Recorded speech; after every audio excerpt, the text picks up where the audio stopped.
A beautiful Saturday night in Southern California, and the Warriors of Bellator MMA are bringing the heat emanating from the Kia Forum. In the suburb of Los Angeles, Inglewood, we are set for an historic evening. Bellator 290, the main event, the final fight for the fabled Fedor Emelianenko, who looks to make history as he tries to retire as the oldest champion in MMA history at the age of 46. But it's Ryan Bader who's the champion. Ryan Bader, who won the vacant title in just 35 seconds when he stopped Fedor here at this venue 4 years ago. So that's coming up 9 o'clock Eastern, 6 Pacific. Bellator MMA on CBS. Also coming up tonight on the main card, Johnny Eblen makes the first defense of his middleweight crown, and he will take on Fedor team's Anatoly Tokov, who's ranked number 3. He is 7-0 in the Bellator cage. And on the network that brought you the mega hit Big Bang Theory, we are guaranteed to begin things with a big bang. Number 8, Sabah Homasi. He battles Brennan Ward in a welterweight war to kick things off. That's all coming up later tonight. But hey, the prelims are going to be popping like corn and bottles. Speaking of Fedor team, we've got Nikita Mikhailov. He is trying to bounce back from a loss to Enrique Barzola, and he will take on Darion Caldwell, the former Bellator 135-pound champion, who is looking to snap the longest losing streak of his career. He's lost 3 in a row, John, and let's take a look at the numbers for this, the first fight of the night, the tail of the tape. Look, the big thing on this, Darion Caldwell's got the wrestling to keep this thing where he wants it to be, and it's with a 73 to 70-inch reach advantage. He wants to keep it standing and do damage. With the official introductions, here is Michael C. Williams. Ladies and gentlemen, good afternoon and welcome to the Kia Forum here in Inglewood, California, as we get set to kick off 2023 here at Bellator with event number 290. The prelims will get underway now. Inside the cage, we go 3 5-minute rounds in the bantamweight division.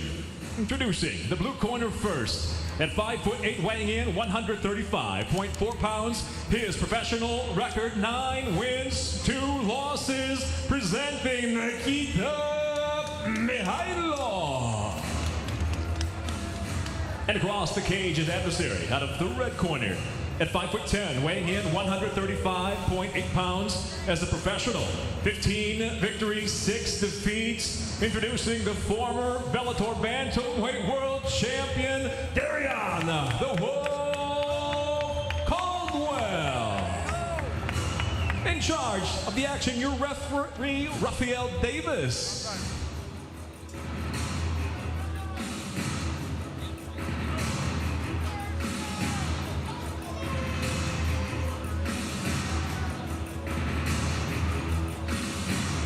All right, are you ready? Are you ready? Here we go. Fight! First round. Both fighters looking to bounce back from losses at the hands of Enrique Barzola. We have Mikhailov representing Fedor team, and in Caldwell, he began his MMA training years ago in Arizona with the likes of current heavyweight champion Ryan Bader. He did, and he's coming off an NC2A Division I championship with North Carolina State.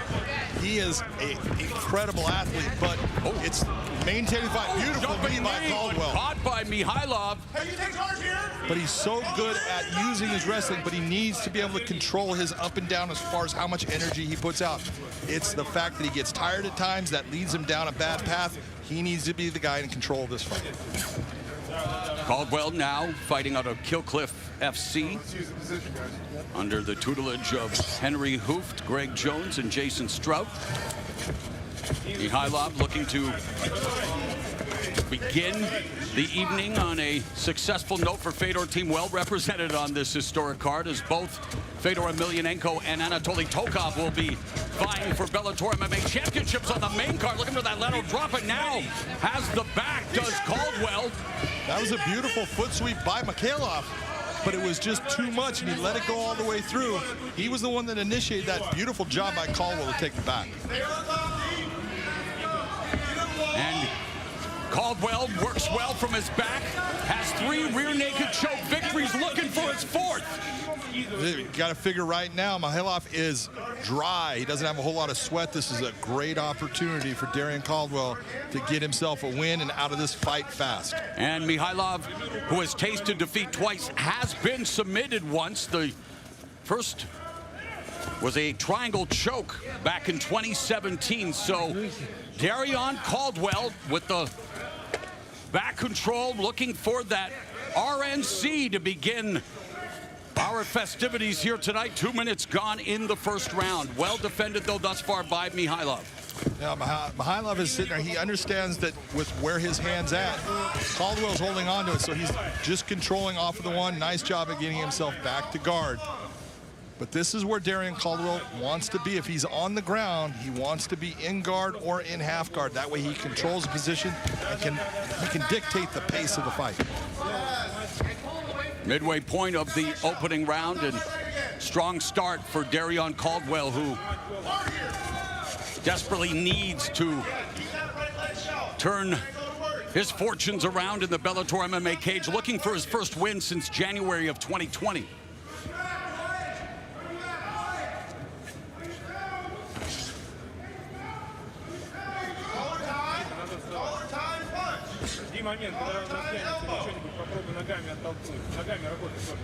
And this is where Caldwell needs to be more aggressive, needs to try to create that distance, posture up, and rain down the ground and pound. If he can get himself to just get a little bit of separation off of the top of Mikhailov. But as you see, Mikhailov keeps on taking and creating an angle change, which is making Darrion stop that offense and try to hold position. That also makes him work. And we saw AJ McKee catch Darrion Caldwell when he went and took AJ down. Darrion got caught in what we call the McKeontine now. He got submitted off of that, so he needs to be careful because Mikhailov, he's got a very good submission game. Yeah, Mikhailov controlling Caldwell here now in the back and trying to just maybe get a stand-up. Has wrist control. Just over a minute left, and again, Darrion Caldwell in top position, but unable to really capitalize or maximize. And it's, again, very active on his back is Mikhailov. Which is very important in this fight for him because it creates no space as far as Darrion is trying to crush that space, which takes energy to do. And he wants Darrion to get tired. Caldwell with a hammer fist. Some body shots. Mikhailov looking to reverse, looking somehow to get it back to this fight to its feet with 30 seconds now left in the opening round.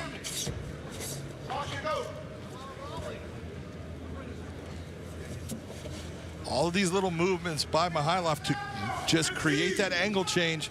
It's a smart tactic if you end up underneath Darrion Caldwell. Make him work the entire time. And like Fedor Emelianenko, his mentor, looking for the armbar from his back. And really, it was the cage that stopped him in that. Keep your hands out of his eyes.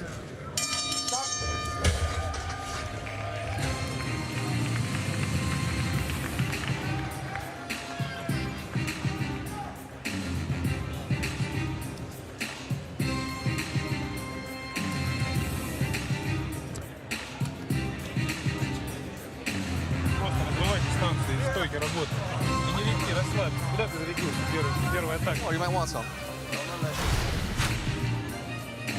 Here comes the flying knee, I believe, by Darrion. He sees that opening, brings that knee up. It just misses. Hits the side a little bit. But this is where you take a look at that takedown. He gets himself right back up. That was a beautiful foot sweep, but because of the wrestling base that Darrion Caldwell possesses, brings himself out into the top position. Nice work by Darrion Caldwell. Seconds out. Let's go, seconds out.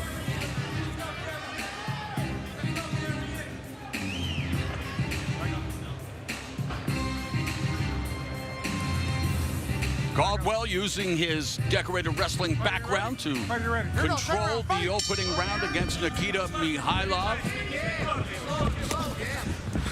And Caldwell launches a left kick, and Mikhailov coming forward, lands the right, and Caldwell times it, gets the takedown.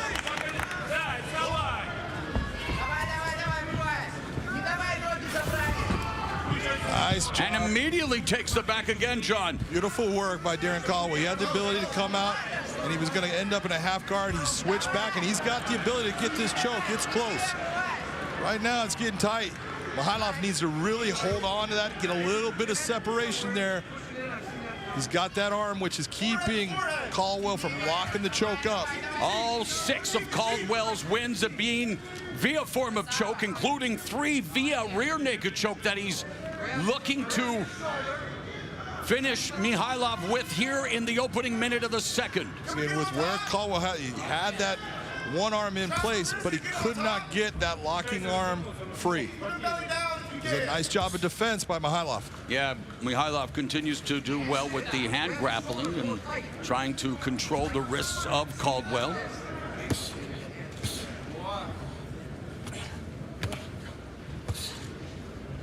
Get on top! Get on top!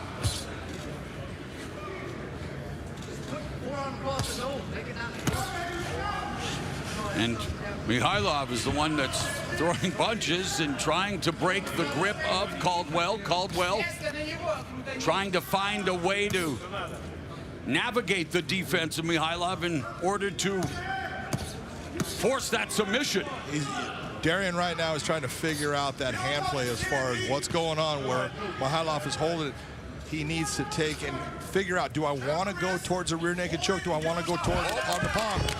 Nice attempt at getting himself out. And Mikhailov needs to do more of that. He really needs to make Caldwell work in this position.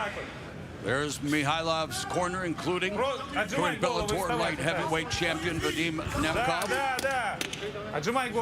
Of course, later tonight, his teammates, including their leader Fedor Emelianenko and Anatoly Tokov, all looking to add that championship hardware to the Fedor team coffers. Midway point of the second. And that is Vladimir Tokov on the left, Anatoly's brother. Who will be in Anatoly's corner tonight. Absolutely. Caldwell needs to start thinking about posturing up. Right now, you're looking at Mikhailov using his legs to create distance, which is allowing him to land elbow strikes. Well, Caldwell's not landing a whole lot from the top position.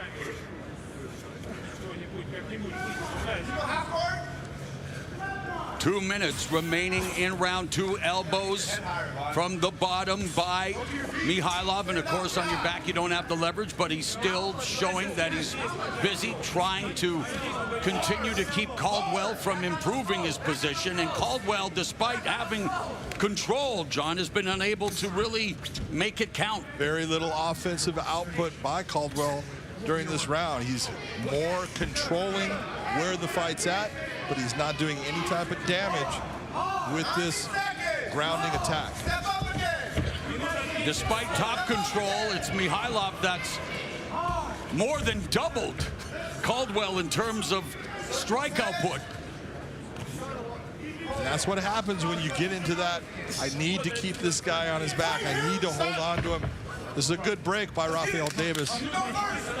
Rafi Davis, ex-pro fighter, black belt in jiu-jitsu. He knows exactly what he's doing. And that needs to be a wake-up call for Darion Caldwell. Yes, with just over a minute left here in the second round, who, again, with that NCAA title on the wrestling mat. Oh, nice counter again with the left. And Caldwell has had success countering Mikhailov on a few occasions here tonight. Yeah, absolutely, and it's on those counters that he's actually gotten his takedowns, because he gets that close. Times it perfectly. Times it well. Mikhailov needs to really struggle to work himself. And now it's Mikhailov that's looking for a submission, trying to, again, get off his back. Smothering top control by Caldwell, but he needs to ratchet up the offense. When you're looking at the judges, Morrow, what they're looking at is, yes, he's getting the takedown, but what are you doing with the takedown? You've got to do some type of either damage or positional advantage. Right now, there hasn't been a lot from Caldwell during this round.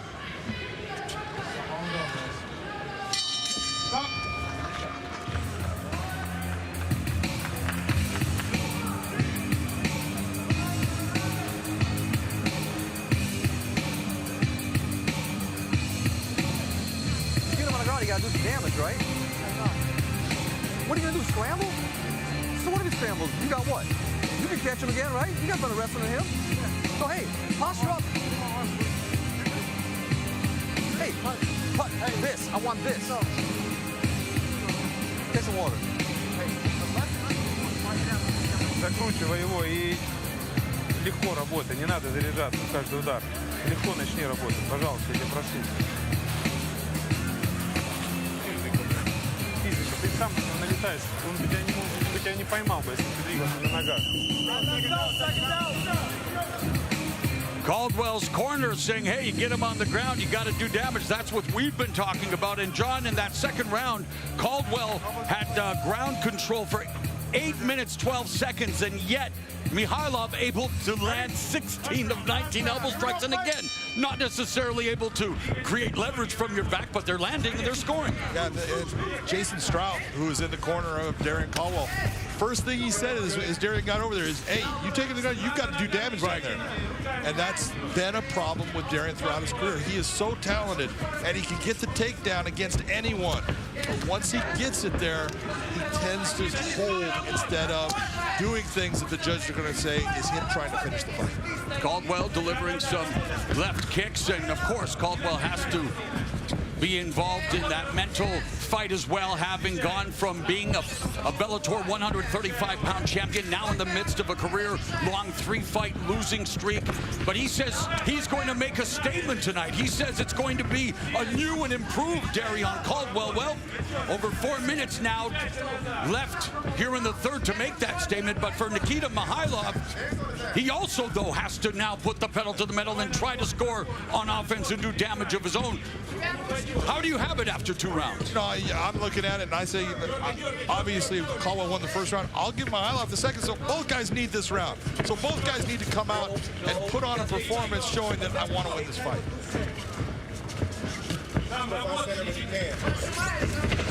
Mikhailov swims in with a combination of punches. Caldwell from the southpaw stance. 1.5 minutes gone in the third. And again, Caldwell looking to land that left high kick. So I love the fact that Caldwell's going after that high kick. I think it's a good thing for him to do because he's got the wrestling base. If someone grabs it, he can get himself back up. He's that good in that position, so use that as a weapon.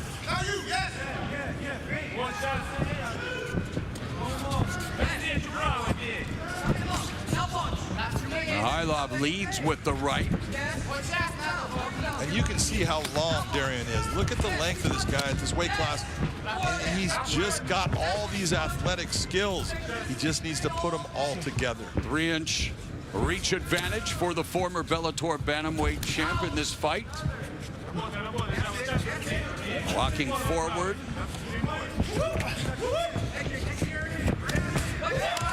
And Mikhailov just out of range. Just past the midway point of the final round.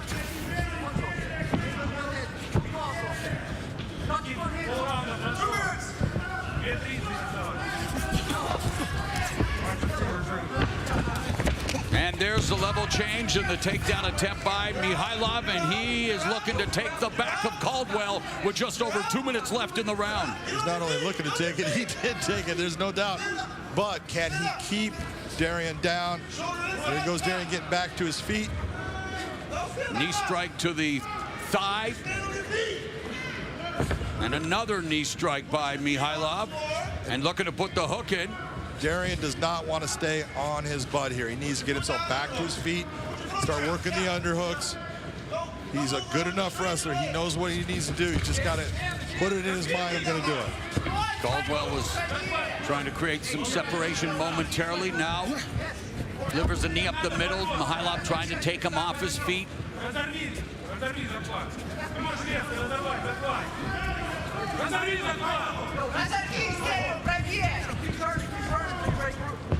Neither able to create that separation as they stay clinched, moving around, and there's the throw attempt by Mikhailov, and we have reached the final 60 seconds of this opening contest at Bellator 290.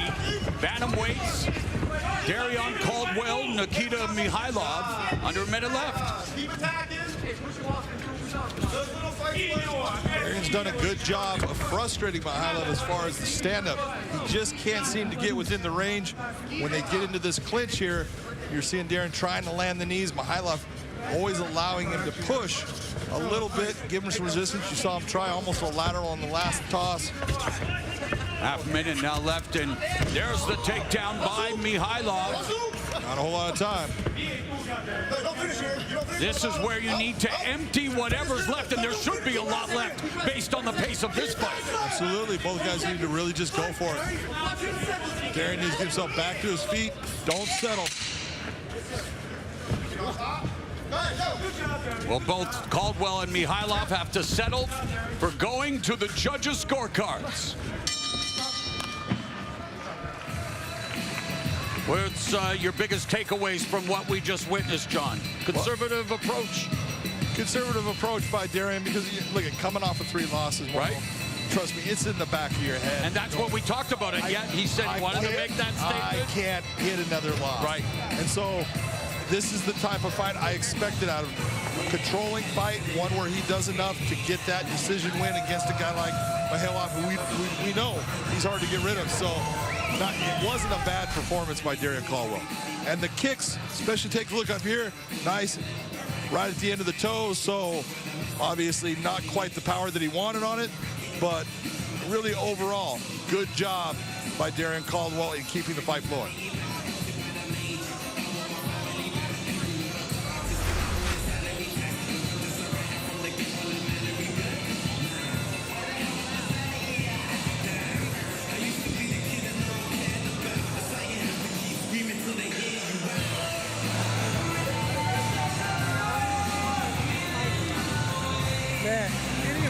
My greatest performance, but you will see it soon. You will see he just said it wasn't my greatest performance, but you will see it soon. Well, he also came over and he was talking to me, saying, you know, he's looking at me saying, I need to work more on my volume, don't I? Yeah, absolutely. And yet, that's Both okay. fighters did. Exactly. You know, as we look at it again, our stats for Caldwell: 53 of 79. Mikhailov 61 of 104 in terms of strikes. And let's make it official now. Let's go to Michael C. Williams. Ladies and gentlemen, having gone the distance inside the Bellator cage, we'll go now to your 3 judges. Your first judge, Jonathan Migliano, 29-28. Chris Lieben, also 29-28. Felicia O, the same, 29-28. All have it for the winner by unanimous decision, Nikita Mikhailov.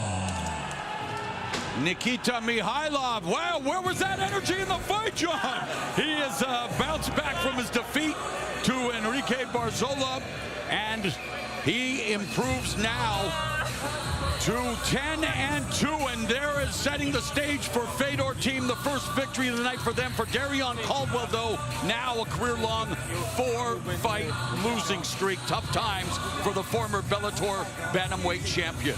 very tough times, and I really feel for Darren, because it's hard to get that off your back, and you try to, I'm going to do more, and then when you're in that cage, there's just, you go back to what you do.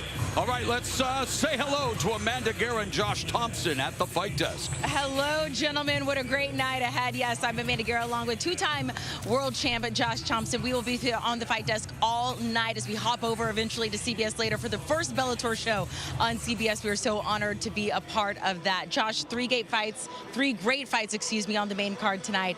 But the last one, it will mark the end of an era. Fedor finally retiring at the age of 46, going up against Ryan Bader. This is a rematch. Bader beat him the first time in 35 seconds. We're going to talk about tactics. We're going to talk about everything. Let's talk about Fedor and what he means to the world of MMA and the legacy he's leaving behind. Well, he came in an era when, as fighters, we were trying to get fans and we were trying to get politicians to believe in this sport.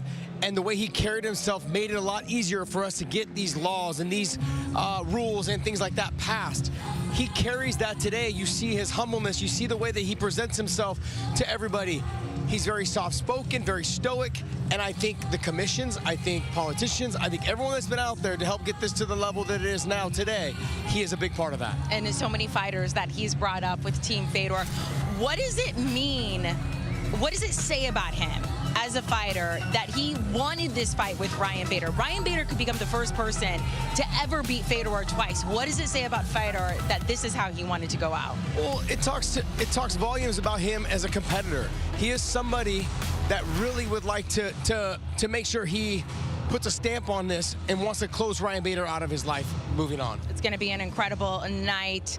9 Eastern, 6 Pacific on CBS. We'll see you there, but for now, we'll send it back down to Morrow. All right, thank you very much, Amanda. Set for action in the flyweight division, Alejandra Lara. She is looking to reverse her fortunes, trying to snap a 3-fight losing streak. Diana Avsaragova, she missed weight and was deducted 20% by the California State Athletic Commission, so 20% less money in Avsaragova's pocket as we go to the tail of the tape. You know, you can take, she's got a perfect record, but when you miss weight, that's what it's marked on here. 128.8, that's way overweight. She's got a job to do, and she didn't do it as far as making that weight. Here's Michael C. Williams.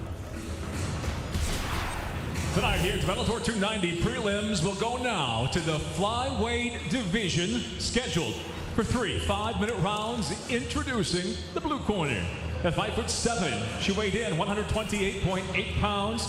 She's undefeated as a professional with 5 wins, no defeats. Ladies and gentlemen, the Yellow Pantera Avsaragova. And across the cage, her adversary out of the red corner. At 5'7", weighing in 125.8 pounds as a professional. 9 victories, 6 losses. She is the former Bellator flyweight title challenger, Alejandra Lara. And the referee in charge, Jonathan Romero. Good. Best. Lara looking to snap the longest losing skid of her career, while Avsaragova, her 3-fight Bellator winning streak, tied for the 3rd longest streak in the division. Where is my 3rd judge? Where's the other judge?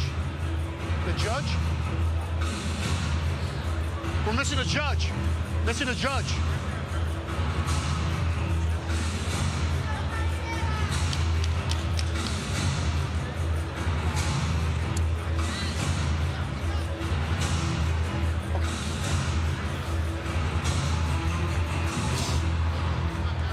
All right, guys.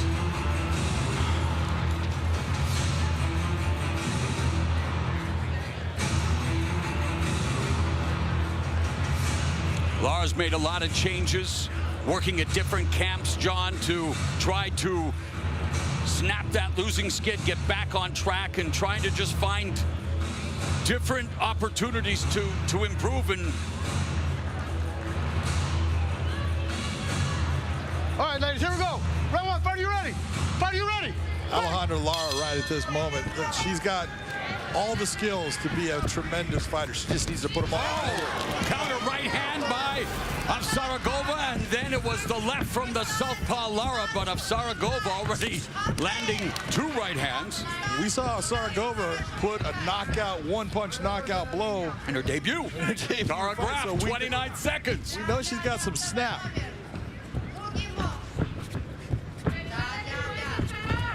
There's again the counter, perfectly timed by Avsaragova, and Lara needs to get her head off the center line. And see Lara out of range, but Avsaragova able to keep her at the end of her punches with the counter, John. Yeah, and what you saw right there, you saw her move her head off to the side and get out of the way of that punch, but she's got to do that continuously. She can't do it just once. And it's Lara with the 3.5-inch reach advantage. Lara immediately snatches the waist lock. And it was Avsaragova who told us that due to injury, she hasn't really been able to showcase her wrestling pedigree. Wanted to show that she's a complete MMA fighter, and there's some good wrestling takedown defense. I will tell you, I've watched her wrestle, and she is a dynamic wrestler. She's got a beautiful German suplex. She can wrestle, and so this fight, as I look at it, is all dependent upon where does she want it to be. Does she want to be in a stand-up battle? Does she want to use that wrestling to try to take Lara down? But Lara can be dangerous from her back. And again, that right hand continues to find a home for Avsaragova.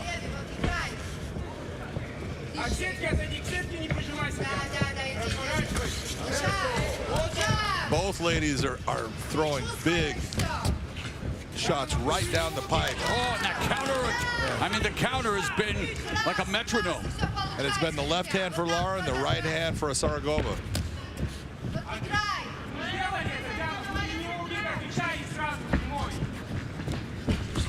And as Lara goes for that inside calf kick, Avsaragova able to read it and immediately time it with the counter and beginning to bloody up the face of Alejandra Lara. Well, she's been money with that right hand. Every time she's throwing it, it's finding a mark.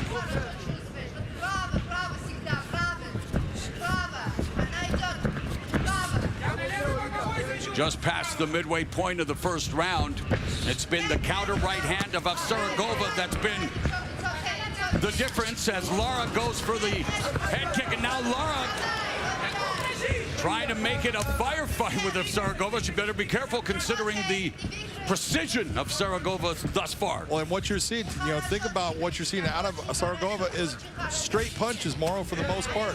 Not a lot of looping shots, straight punches down the middle, and that's why they're getting there fast.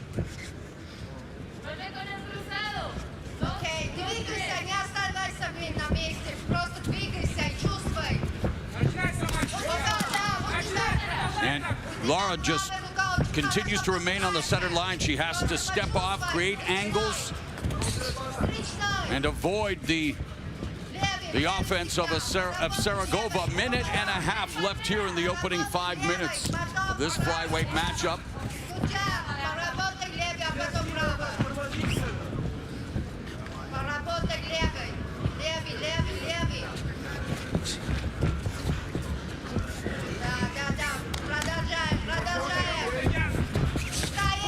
Jab by Avsaragova connects. And see, unlike Lara, Avsaragova circles away and resets. And again, you saw Lara, big looping punches. Avsaragova's, she circles out of it, gets away from all those shots. None of them land. That was a nice lead, a right uppercut by Lara that did manage to connect. Again, she has the reach advantage, but it's been Avsaragova that's been precise. The right hand has just been a laser, popping the head back of Alejandra Lara.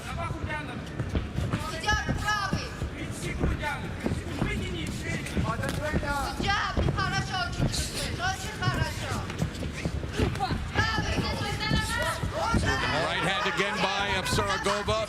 And all that you're seeing, that's all distance and timing. Yes. Avsaragova's got that distance down. Lara keeps lunging.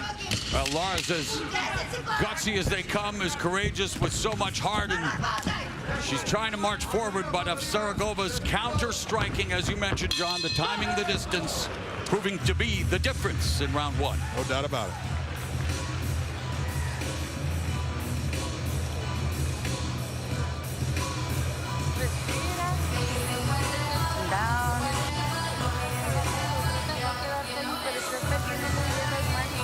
Estás mirando muy bien, ahora de estar en la línea, no estés en la línea con sus combinaciones, ¿no ves?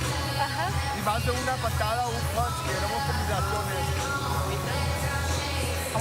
Inaugural flyweight champion Limele McFarland, who actually defended her title against Alejandra Lara, now in her corner. And we talked about Lara making changes, trying to bring in different voices and different philosophies in hopes of ending this career-long losing streak. Boy, and it's so difficult when you're on that losing streak. You're trying to figure out what is it. She's been fighting well, fighting hard. She just can't find the win. And right now, nothing has changed after that first round. She's on the bottom side of that score. She needs to get off that center line, John. I know it's not oversimplifying it, but that's exactly what she needs to do. Right, great angles. Better ready, fight! Round number 2. The ability to use your feet. That's where it all starts. That's your foundation.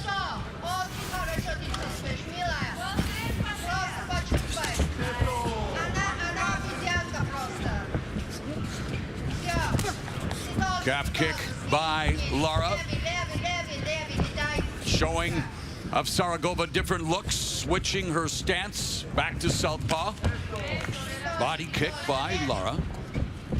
And Avsaragova just very patient.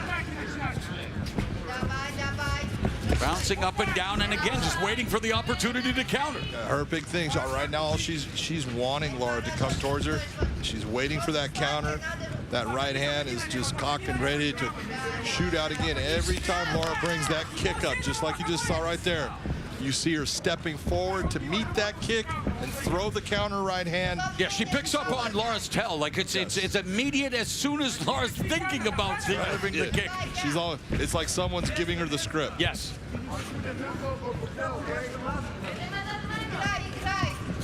Avsaragova circling to her left away from the southpaw power, and again touches up the face of Lara.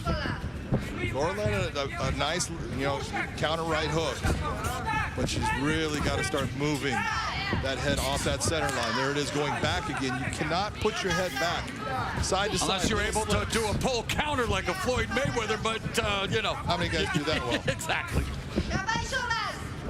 But Lara, 9-6, 4 knockouts, 3 submissions. Avsaragova 5-0 with a knockout and a sub as action heats up here in round 2. Both of them landing decent strikes, and the right hand again popping the face of Lara by Avsaragova. It's almost like when I used to tell Clay Guida, man, your hair does not help you in a fight, because even when you don't get hit hard, it looks like you are. Yes. And Lara's got all that hair, and it's just moving all over the place, telling the judges that she's getting smacked. Finally seeing some evidence of the jab, flashing the jab. They're feigning, and they're Lara avoiding the lead right hand of Avsaragova. A little redness on the left side of Avsaragova's face. A little blood out of the nose of Lara. Push kick by Lara.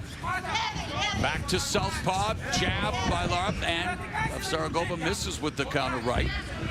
Midway point of the round and the fight. Again, Lara sticking out the jab. A lot of single shots, not much in terms of putting combinations together. And we've seen Lara diversify her attack, but Avsaragova very content to keep it textbook 1-2, and of course the counter right. Yeah, you see it. Lara is trying to use a kickboxing attack, utilizing the range of a kickboxer, and Avsaragova is basically being a boxer. She's just sitting there waiting for that, stepping in and landing that clean shot. And you have to be impressed by Avsaragova as far as the technical aspect of the way she throws those punches. Nice crescent kick there by Lara. There's a stiff jab by Lara, and again, Avsaragova able to evacuate, circle to her left, utilizing the footwork. And again, John, all textbook, all fundamentals. This is why she's undefeated right now. Yes. We've seen it. We've seen her dominate in fights. We've seen her struggle in fights. But with this right here, against a solid fighter like Alejandra Lara, she's just sticking with her game, and you can see the difference.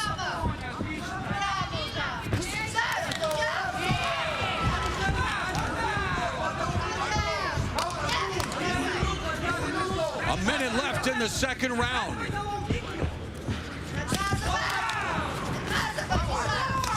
There's a lead right hand followed by a left hook from Avsaragova, again circling to her left. 45 seconds left in the second round. And Lara steps in, lands her left hand, and then gets countered with a jab from Avsaragova, but that's the commitment, and now Lara landing some of these looping shots. Lara's kind of decided, I'm going to bite down on the mouthpiece, and I'm going to go after her. But she's doing some damage there. That was clean left hand right there. And man, wild swings, but some of them are landing for Lara. 20 seconds left here in round number 2. It's been the chaos of the offense of Alejandra Lara, and just this, Avsaragova, much like her countrymen, just very stoic, very calm, cool, and collected, and very much just wanting to deliver those strikes. But Lara is coming back and landed some good shots there in round 2. He did, and they're going to remember those near the end. That's what they're going to remember, so.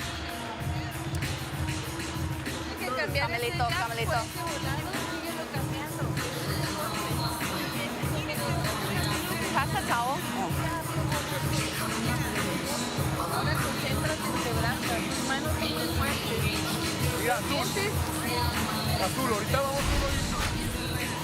Take a look at this nice, clean kick the inside, and then the counter by Avsaragova, and she's done that continuously. Nice, straight left hand. You see Lara coming after her. Both throwing jabs. Lara here just deciding, biting down on the mouthpiece, and I'm going after you. I don't care anymore. And that might be her way of trying to get a win in this fight. Ladies and gentlemen, get your hands together as we go now to the third and final round.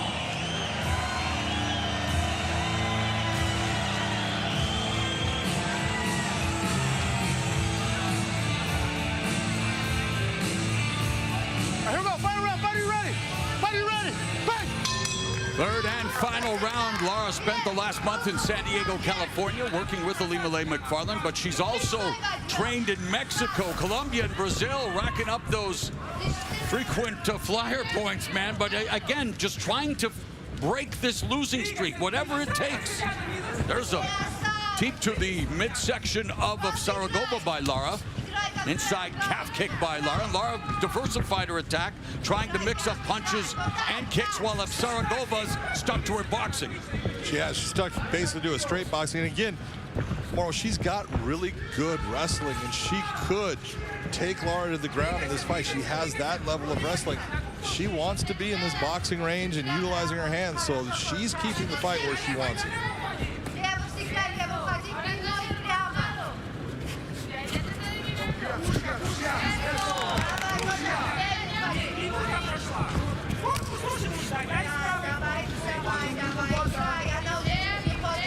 What we saw from Lara at the end of that second round is what I think Lara needs to do in this third round. You know what? Crush that space on her, make her pressured, throw a lot of shots. A rare low kick by Avsaragova, but then she got her head popped back with that stinging left hand from Lara, and another left hand from Lara that lands, and there's a right hook that lands for Lara. So Avsaragova has definitely tasted the leather of Alejandra Lara. But it's not taken her away from her game plan. It's not disrupted her in any way. She sticks with what she wants to do. She does not get flustered, and she goes right back to just being in that position where she's looking for the counter strikes. Lara steps forward, sits down, and just drills the straight left down the middle to the nose of Avsaragova. Under 3 minutes left in the fight. And there's one thing I think parried the jab. Lara needs a couple more feints. She's giving some feints in here now, giving a look. You're seeing sometimes Avsaragova actually start to bite on it. Sometimes she's not, but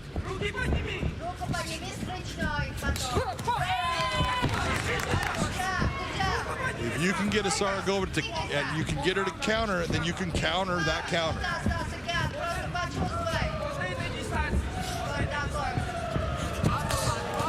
Side kick there and counter upstairs by Avsaragova. Lara beginning to find the range. Yep, no doubt about it. Throughout the last half of the second round and into this third round, the range factor has changed up. Lara knows exactly what range she needs to be at and is landing shots. Counter, well, yes, nice jab that stopped Lara in her tracks momentarily, but she's done a better job with her jab from southpaw. Here's a wide right hook by Lara upstairs.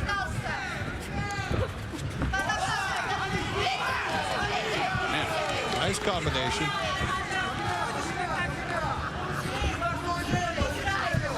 Avsaragova needs an uptick in the offensive output here with a minute and a half left in the round. I was just going to say, she has stopped with combinations. She's going more towards 1 or 1-2 shots, while Lara, when she goes, is throwing in more combinations.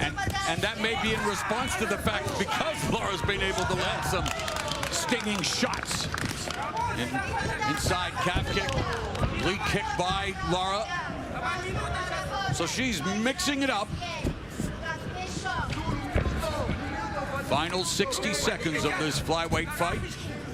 I think both ladies need to figure out, I need to do something to win this fight. And I think Lara's trying to do just that. Tie plum knee strike up to the face of Avsaragova, so much more aggressive Alejandra Lara. And that's exactly what she needs. Avsaragova is making the mistake of she's thinking that she's winning this fight. Don't think that. Think that I need to win this fight and I need to do something to prove that I deserve it. Jab to the sternum by Lara and a kick. Wow, she's really looking to score with that crescent kick, and she lands again the right hook. Weak attempted a oblique kick by Avsaragova, trying to say, hey, I can kick too, but less than 15 seconds left. Will Alejandra Lara snap a 3-fight losing streak? Is Avsaragova going to extend her 3-fight winning streak? It's up to the judges to decide. Show respect, spirited effort between these two flyweights. How do you have it after 3 rounds on your unofficial card, Mr. McCarthy? Well, unofficially, I'm giving it to Alejandra Lara. I love what I saw her do from that middle part of the second round on. She was really going after Avsaragova. She landed some really clean shots. Avsaragova had her moments too, but I love the aggression of Alejandra Lara. I love what she was trying to do in that. Take a look. Nice straight left, snapping the head back right down the middle. And it was when she would throw those straight shots, she was able to get the other shots off. Knees coming up, didn't really land very well, but going after it, at least showing, man, she's working at doing damage and trying to finish that fight.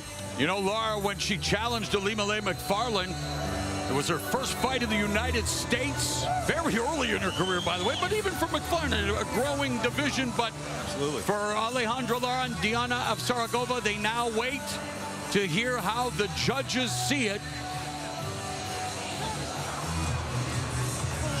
We didn't get a chance to see Avsaragova's wrestling. Well, we saw her anti-wrestling.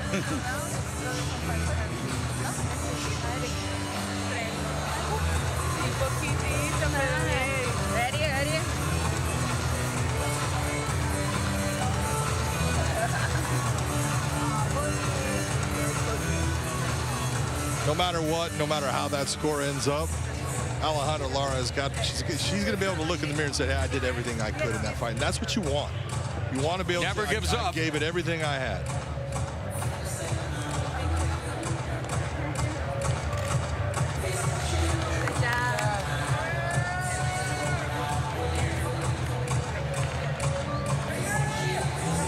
She's admitted that the last few years have been taxing on her mental health, and she's, well, gave it all she got here tonight. Let's see who emerges victorious. Here's Michael C. Williams. Ladies and gentlemen, for the decision, we'll go now to your 3 judges at cage side. Your first, Habib Muhammad Ali, scores the fight 29-28, seeing it for Avsaragova. Your second judge, Jonathan Marigliano, scores it 29-28, seeing it for Lara. Your third and final judge at cage side, Rafael Davis, scores it 29-28 for the winner. By split decision, Diana Pantera Avsaragova. Emotional reaction by Diana Avsaragova, who maybe she feels she, escaped with a win here, because Alejandra Lara, though, gave it all she got. Split decision, John, I can see that. Absolutely. This is the kind of fight when I say, don't be upset when you don't come out on the upper side of that, because it's a close fight, and the judges are sitting in a location. Maybe they didn't see some of the things that you did. You've got to make it distinct. You got to make them understand, I won this fight. They gave it to Avsaragova. Diana Avsaragova improves to 6-0 as a pro.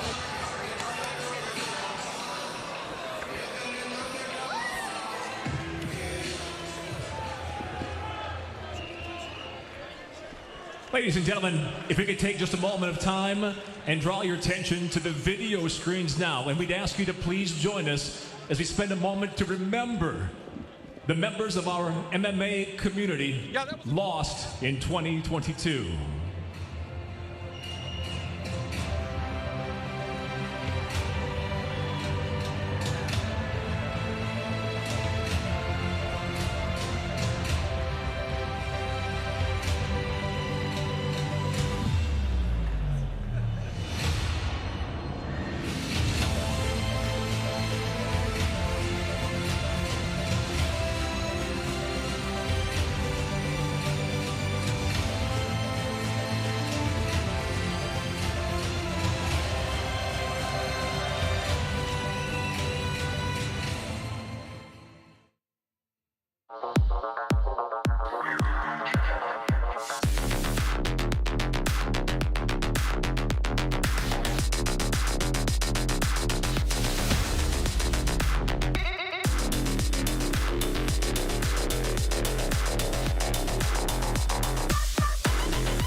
MMA history will be made with an epic rematch.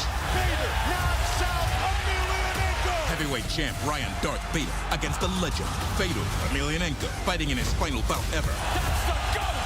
Plus, pound-for-pound world top 10 Johnny Eblen defends his title versus number 3 Anatoly Tokov.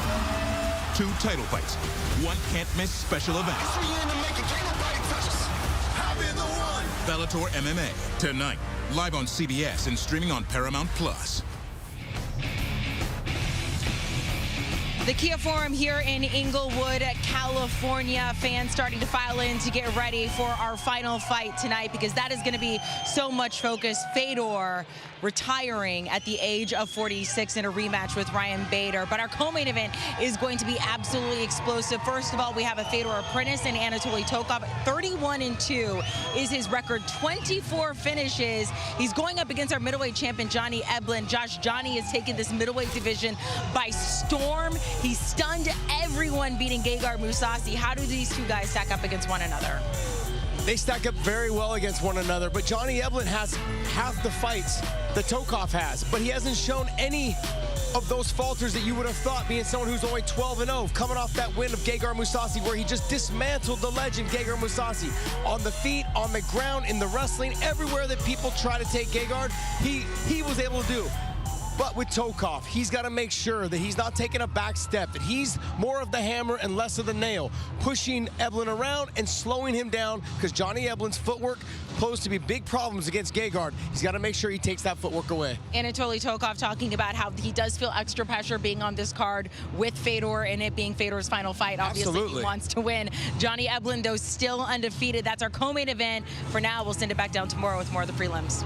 All right, thank you very much, Amanda, and we are set for action here now between Grant Neal, ranked at number 6 in the light heavyweight division, 6-1 in Bellator, 7-1 overall. He takes on Carl Albrektsson, who's 13-4 overall, including a 2-2 record in the Bellator MMA cage.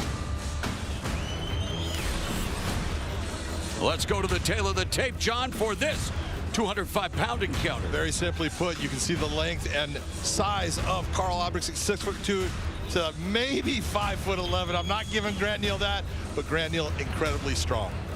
Here's Michael C. Williams. For all those joining us tonight live on YouTube at Bellator MMA and Showtime Sports, we welcome you to Southern California, kicking off 2023 here with the 290 prelims, where we go now 3 5-minute rounds in the light heavyweight division. Introducing the blue corner, at 6'2", weighing in 205.2 pounds, his professional record, 13 wins, 4 losses, fighting out of Stockholm, Sweden, King Carl Albrektsson. And across the cage, his adversary out of the red corner, at 5'11", weighing in 205.2 pounds. As a professional, he's near perfect at 7-1. He fights out of Denver, Colorado, Grant the Truck Neal. And your referee in charge, Blake Rice.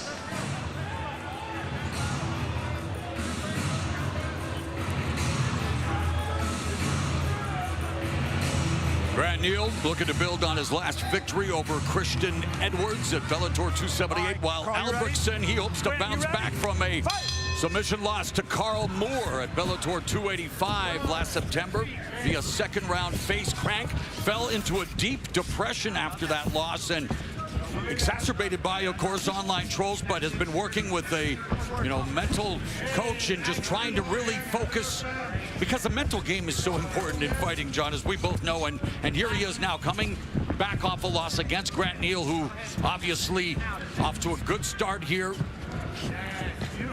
Off to a great start in Bellator, and look, he's had one loss. It was a split decision.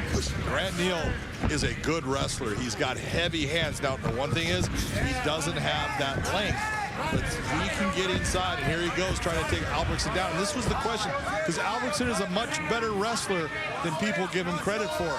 His wrestling is outstanding. He's wrestled with guys, even that he's fought, guys like Phil Davis and stuff.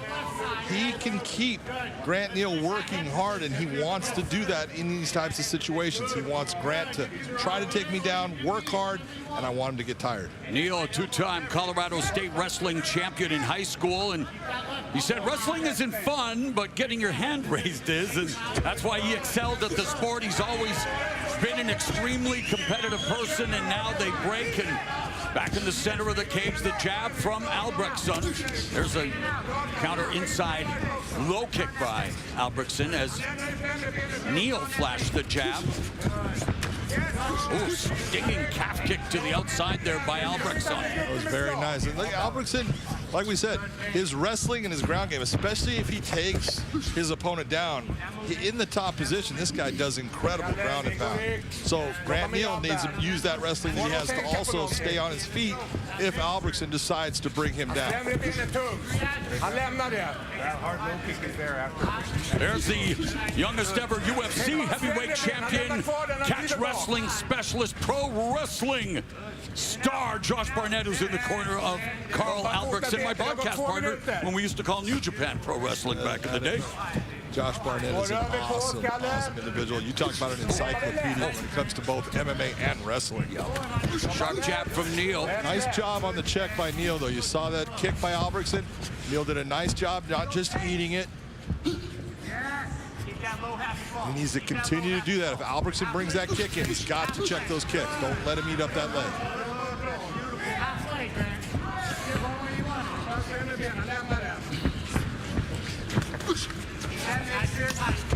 Again, Albrektsson chopping away at the lead leg of Neal. That again checked by Grant Neal. Nice heavy low kick by Grant Neal. You keep that mix going.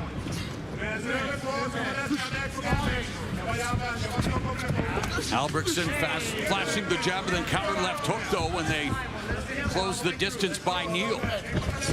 Neal changes levels, looking for the takedown on Albrektsson, drives him to the fence. Well defended by the Swede. I believe he's got his hands together. Very nice. Up, and there it is. When you get those hands together and you get them underneath those hips, you've got complete control of your opponent if you know what you're doing.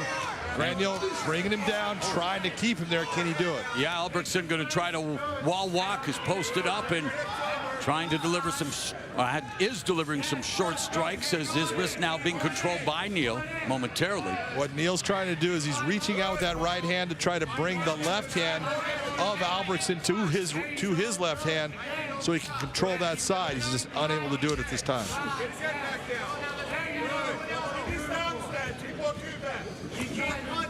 60 seconds left in the first round. Neal with the takedown along the fence. Albrektsson trying to shift his positioning and his weight using that left-handed post, but Neal keeps controlling him there and now comes over the top with a series of right hands. Well, that nice little figure four you're seeing with his legs, controlling the left leg of Albrektsson. That's what's keeping Albrektsson from getting up right now. But Grant needs to bring his head up higher. Don't allow him to push your head down towards the canvas. Get your head up high. He can hold, but he can't hit. He has to choose between one or the other. 20 seconds. Big knee to the back of Albertsson's left leg. Everything Grant throws has steam on it. Albrektsson back up to his feet as time will expire here in round number 1.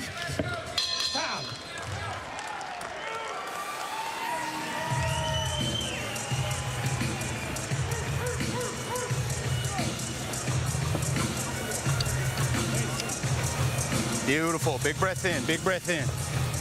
Hey, great mixture in that round. Hey, the kicks were there. The punches were there. The takedown was there. The work on top of the takedown was there. That was a great full package that first round.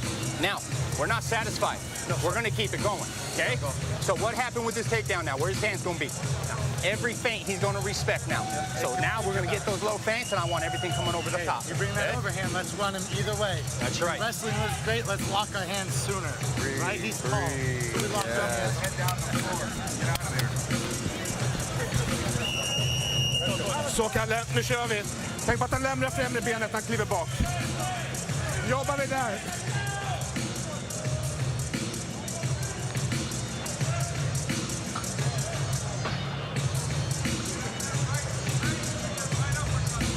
All right, here we go. Round 2, you ready? Round 2, you ready? Fight. Bell round number 2. Jacob Ramos in Grant Neal's corner. Very pleased with Neal's handiwork in that opening round.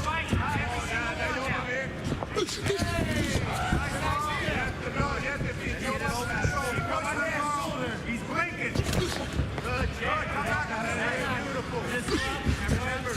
Neal flashes the jab inside, low kick to the lead leg by Albrektsson. Good feints by Neal, and Ramos, nice right hand over the top by Albrektsson. And John, Ramos talked that, you know, Albrektsson now would be leery because of that successful takedown in that round and maybe bite down on some of these feints. Yeah, well, he's looking for him to drop those hands to help defend the wrestling takedown.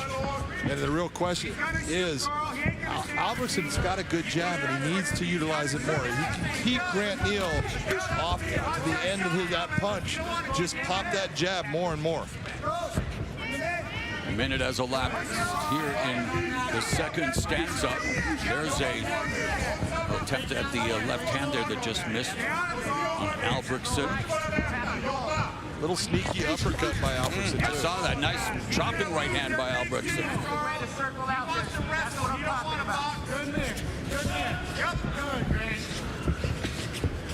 Neal's corner, happy with his mix, as they say. And there, exchange. That was a nice clean shot by Albrektsson, landed clean. And the big difference is what Neal needs to do is he wants to get back towards that wrestling, but he's got to use his hands to get into that wrestling scenario. And that's what his corner was talking about. You were doing those things right. We want to see you do it again. The question is right now, with him going backwards, it makes it a little difficult. Double jab by Albrektsson.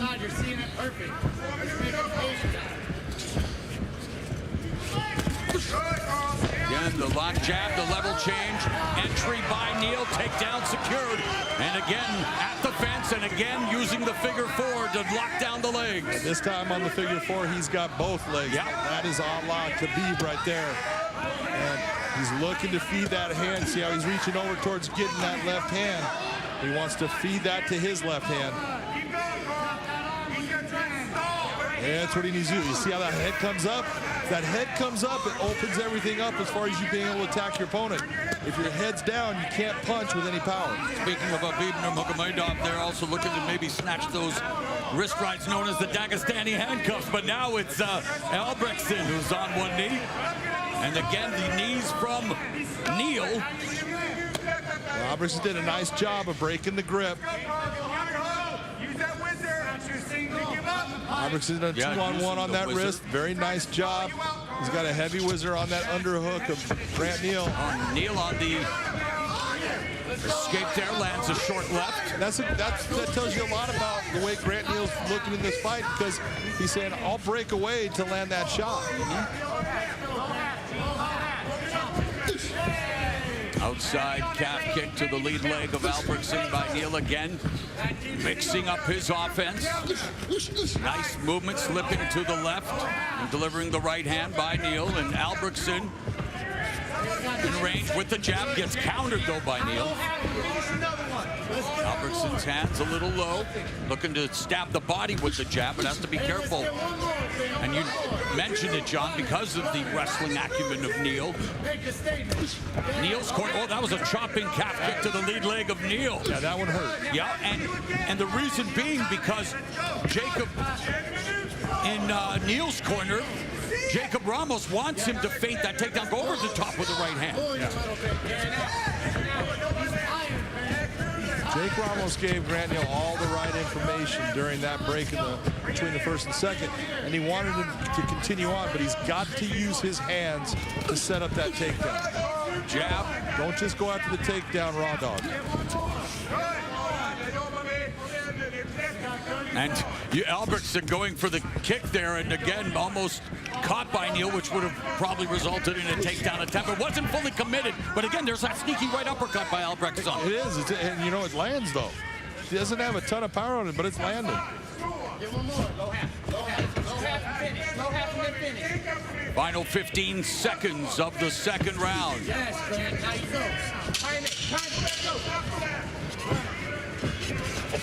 Neal feinting, trying to open up an opportunity to counter.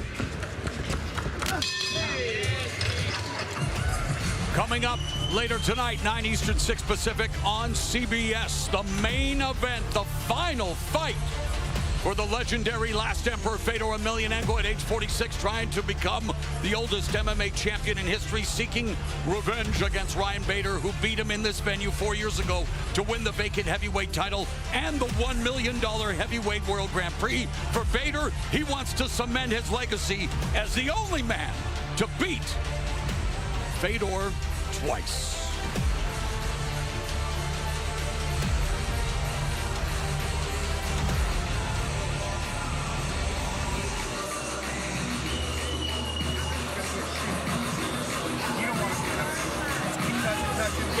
You go get it. Let's go. Seconds out. Stay back, stay back. Back. Back up behind that. Back. Stay right there. Don't move. Get back. I know. I'm getting back too. You ready? You ready? Fight. Third and final round.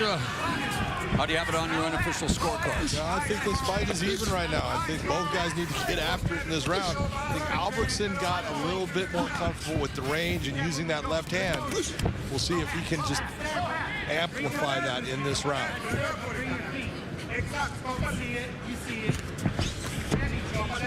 Albrektsson looking to curl the lead left hook behind the guard of Neal. And Albrektsson pumping the jab, goes back downstairs with the outside calf kick to the lead leg of Neal. High guard by Neal. Neal changes levels, but stuffed by Albrektsson. Very nice job by Albrektsson. That's what I'm talking about. Look, he's a good wrestler. And good slip of that punch, head movement, avoiding the shot by Neal. Got popped with the jab.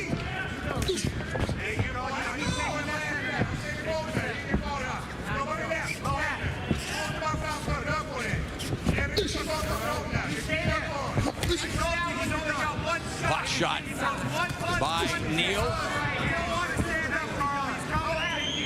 Nice job by Neal. Come inside, but he needs to come in with, don't stop on that 1 or that 1-2. It's always that 3-4 that's going to end up doing more damage. Right hand by Neal. That was a nice little feint by Neal. Okay, a little feint like he's going to kick. Caught Albrektsson kind of stiff and then landed the shot. Right cross then. Grazed the chin of Neal by Albrektsson. Albrektsson just out of range though. In terms of when he does throw shots, still just a few inches away, yeah. Oh, beautiful left hook to the body by Neal. And again, changes levels, looking for the single. Needs to turn that corner on that, and now that the leg's down, it's not going to be easy. Of course, Albrektsson looking to limp leg escape if possible, showing good balance though, as again he's backed up to the fence. But this time still on his feet, double underhooks. Oh, but on the clinch, right uppercut. Short right uppercut by Neal on the inside. Beautiful dirty boxing by Grant Neal there. Let's go.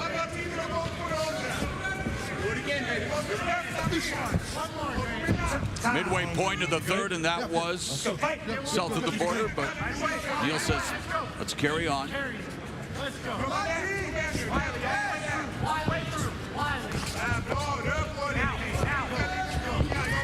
And Neal feinting the entry, but telegraphing that shot. You see it, that's what I was talking about.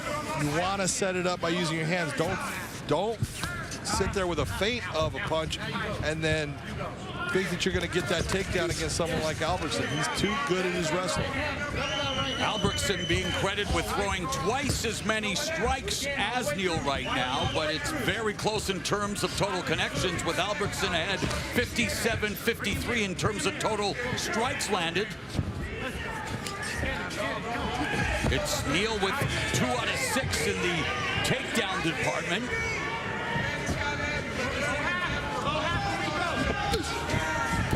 But Neal is 0 for 2 in the takedown department here in the final frame. Yeah, he's trying to work his way inside. He's been looking at that opportunity to throw a punch that's going to make Albrektsson bring his hands to a position where they're up, get into that dropping of levels into the legs. It's not happened so far. Nice right hand. Beautiful right hand by Albrektsson. You can see how the momentum of this fight has really changed more, where Grant Neal was really in control in the early part of the first round throughout it, and then into the second a little bit. Now Albrektsson starting to come and take over. Final minute of the final frame. Albrektsson using some footwork. Positive jab, double pump from Neal, trying to disrupt Albrektsson to land a bigger shot. Body kick by Albrektsson. Put himself off balance. Nice jab there by Grant Neal. Inside low kick by Neal, but it's the single digit.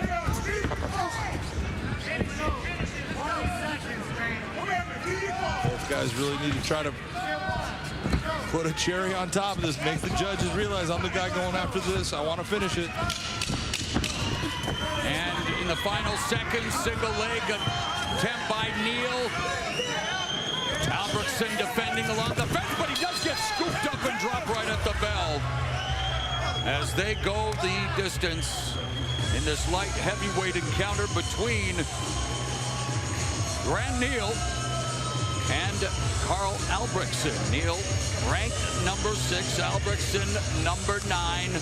2 top 10 ranked fighters in the division that is being ruled by Vadim Nemkov, one of the Fedor team fighters on hand here tonight, John, especially with what's going on in the main event. But for Albrektsson and Neal, how do you have it? Tell you what, this is like Avsaragova versus Lara. You can look at it both ways. I think that Albrektsson in the end was just the more effective fighter. He was coming on. Neal had his moments, and he got some takedowns, but it's what did he do with the takedown? So it's a real question of the way the judges look at it. You know, Albrektsson actually holds a victory over the current Bellator light heavyweight champion Vadim Nemkov and his brother Victor Nemkov. Oh, that's right. He, again, has the pedigree. Neal, of course, off to a great start in his career, as you mentioned. He's 6-1 here in Bellator, 7-1 overall. Got off to a great start with his wrestling and control. And as you mentioned, John, over the course of the fight, especially in the third round, Albrektsson able to connect a little more, avoid the takedowns, and even when not avoiding it, able to keep Neal from doing any real damage. Even though Neal got the takedown, which is great, it's what do you do with the takedown, and when no damage occurs, then it means that it's more of a positional change. It doesn't do anything to really affect the fight.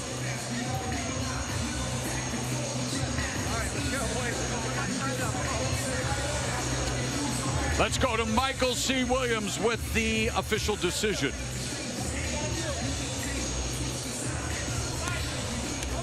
And now, ladies and gentlemen, we go to your 3 judges for your scorecards. Your first judge, Felisa O, scores the fight 29-28. She sees the fight for Albrektsson.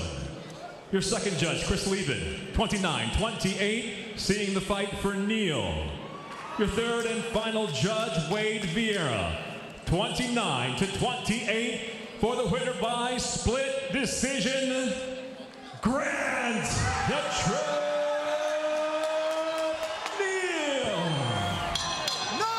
Neal makes it 2 in a row and proves to 8-1, 7-1 here in Bellator MMA, eking out a split decision over Carl Albrektsson, who has now lost 2 in a row for the first time in his career. Yeah, but he's got the loss, and there's always something he's able to go back and look at and say, I could have done more. But look, it was a close fight.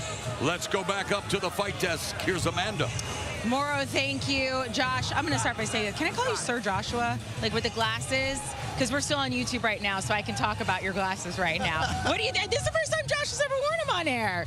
We like them. The first month I've had them, so I'm getting used to them myself, but I had to whip them out because sometimes I can't read what's on this paper. Yeah. You're old now. We know that. Look, let's talk about what we have coming up on our main card. We were at the weigh-ins yesterday. Standing room only. 2 guys stole the show, though. Sabah Hamasi, Brennan Ward. Look at this. I mean, they start, what do you call it? Like just pumping each other up. And we love this energy between the two of them. I mean, this fight's going to be crazy. They understand what they were brought onto this card for. It was to excite the crowd, get it going, to open up the show with a bang. Both of these guys bring the heat. Both of them don't plan on taking a backward step. They both plan on meeting in the middle and just throwing down. What are the chances we make it out of the first round of this fight? I would say like 1%. 1%. It's going to be fireworks. That kicks off our main card on CBS tonight at 9 Eastern. Moro, we'll go back down to you. You look good, by the way, Moro. We haven't seen you on camera enough, but you look good.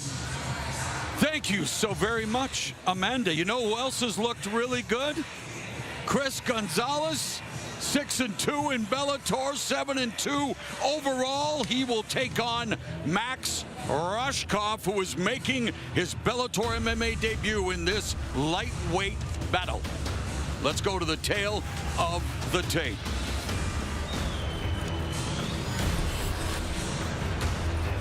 Both of these guys, outstanding wrestlers. 7-2 record for Chris Gonzalez, 7-1 for Max Roshkoff.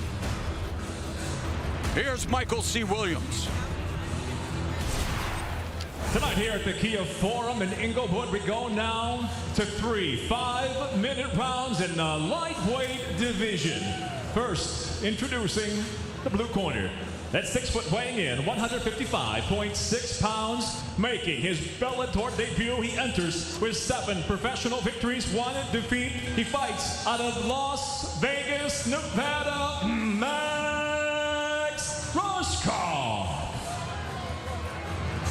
And across the cage, his adversary out of the red corner at 5'11", weighing in 155.6 pounds. As a professional, 7 wins with 2 losses. From Chicago, Illinois, he fights out of Sacramento, California, Chris the Lion Gonzalez.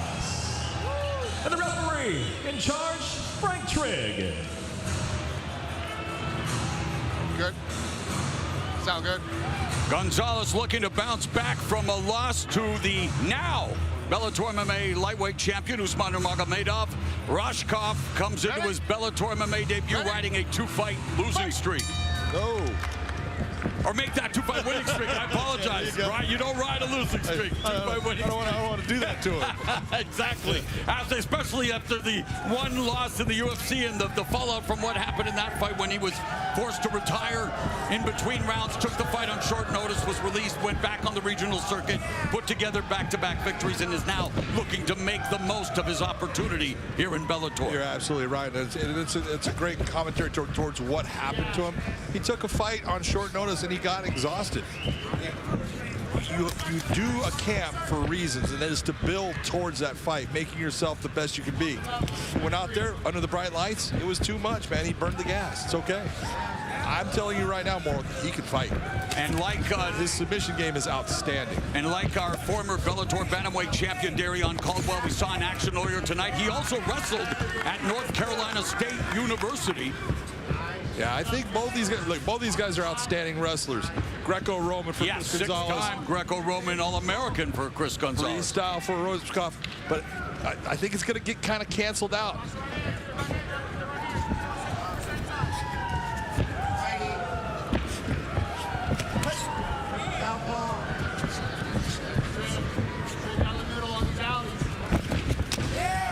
High kick by Gonzalez from the southpaw stance. A lot of feints by Gonzalez. Looking to create an angle for entry. There's a right hand by Roshkoff. It's overhand right by Gonzalez. Chris looking very good in his stand-up right now. Very composed, technically striking well. Trying to throw straight punches, switching back and forth in that stance. That's giving Roshkoff a little bit of trouble. Oh, and Gonzalez unholds a right hand that clocked Roshkoff. Roshkoff was going backwards, took some steam off the shot, but still well-placed punch by Gonzalez. The fact that he was going backwards absolutely helped him with that, because that thing had a lot of power on it. Gonzalez using a lot of speed to crash that space, John, in the entry, and trying to just, again, disrupt any rhythm that Roshkoff's trying to build. Lateral movement, lots of feints, giving Roshkoff lots to consider. And now Roshkoff snatching the neck of Gonzalez, and they break. And this is exactly, you can't make that mistake. Beautiful turn on that by Roshkoff. Talk about wrestling. That was some wrestling there. Chris Gonzalez goes, yep. Yeah, well done. You got that, and I got out. Both guys are having fun out there. Final 2 minutes of the opening round. Trying to collect the data, develop an idea of what's in front of the other as, again, they come together. Nice left hand landed by Max Roshkoff. Stay long, stay long. There you go, take that hand away. Nice. 90 seconds, Max, 90 seconds. Minute and a half now left in the opening round.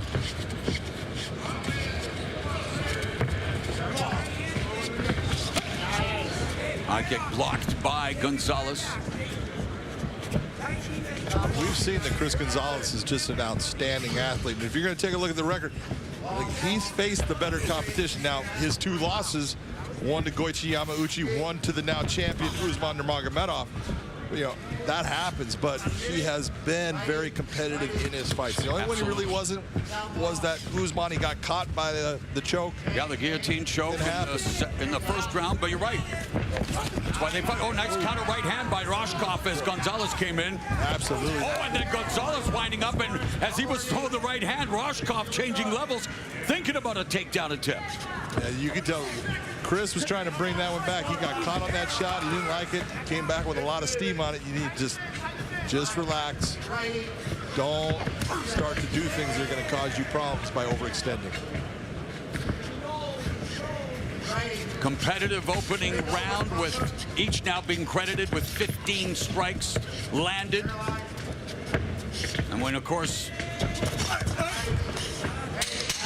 Gonzalez with a 8-7 edge in terms of punches landed, but good stuff here in the first round between Gonzalez and Roshkoff. Really good stuff.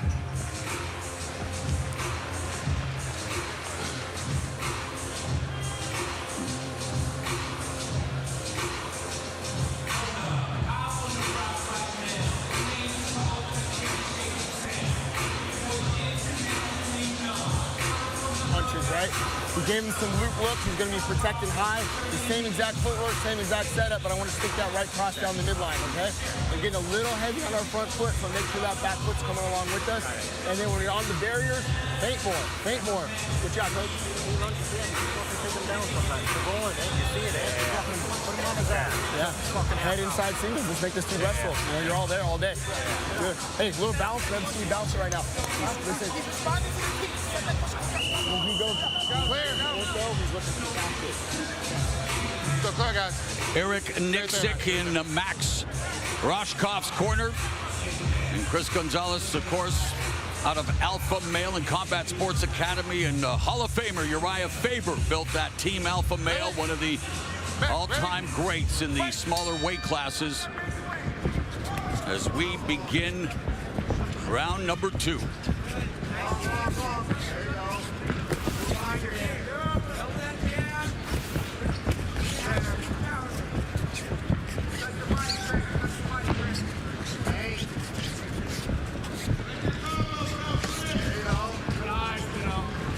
And there is Uriah Faber in the corner of Chris Gonzalez. Gonzalez landing the 3-punch combination on the break. And there Roshkoff looked for the takedown. Does manage to now take the back of Gonzalez. And Roshkoff does have 5 submission wins, John, including 4 rear naked chokes. And if I was going to say, if there's an area where I give Roshkoff the advantage, it is in a grappling situation, looking for submissions. Nice job by Chris Gonzalez trying to work his way out, but he needs to be careful. Good job by Roshkoff to go into full mount. Beautiful job by Roshkoff. But aggressive by Gonzalez, not willing to accept his fate here. Absolutely. And looking to escape, but giving up his neck. Beautiful scramble. Great work by Chris Gonzalez. That's what we talk about, is do not settle, and he never settled in that. Oh, he hurt him and he just dropped him. Look at that arm, it's back. He's in trouble, he's done, he's done. And the fight is over. Chris Gonzalez with his 3rd knockout victory, stunning Max Roshkoff. You got knocked. Chris Gonzalez stopped Roger Huerta at Bellator 255 and then landed the head kick and punches against Sadawad at Bellator 273, and here at Bellator 290, Chris Gonzalez records his 3rd knockout victory in the Bellator MMA cage and his 4th overall. Take a look at what happens here. He hits the top of the head there. You see that little stumble, that stunned him, and then taps him right on the forehead. Look at where his left arm is at. See how it's back? He has no ability to control his body right there. Beautiful work by Chris Gonzalez. Watch again. That shot right there, right on the forehead. It puts him back, and it just discombobulates him. Look at him with his arms out. Chris Gonzalez finishing him off. Man, beautiful, showing the power there by Gonzalez, and then going after him. Big win for Chris Gonzalez coming off of that loss to Magomedov. Celebration in the Team Alpha Male corner. Smile says it all for Chris Gonzalez, who's now 8-2. And he was, you know, that knockout of Sadawad, knockout of the year contender, and man, he just put a stamp on his first fight in 2023, and a good show of sportsmanship, and great to see Max Roshkoff on his feet. Let's go to Michael C. Williams. Ladies and gentlemen, inside the Bellator cage, it comes to an end. 1 minute, 22 seconds into round number 2. The winner by TKO, Chris the Lighthead Gonzalez. Chris Gonzalez with a knockout win here at Bellator 290 in the prelims. We'll roll on. Get a picture, good. Get your picture, good. From the gym to the streets, Bellator fans head to BellatorShop.com and gear up in the same apparel the fighters wear. Hey Bellator Nation, follow us across a large array of digital platforms and stay up to date on everything you need to know. Like us on the Bellator Facebook page and see exclusive videos.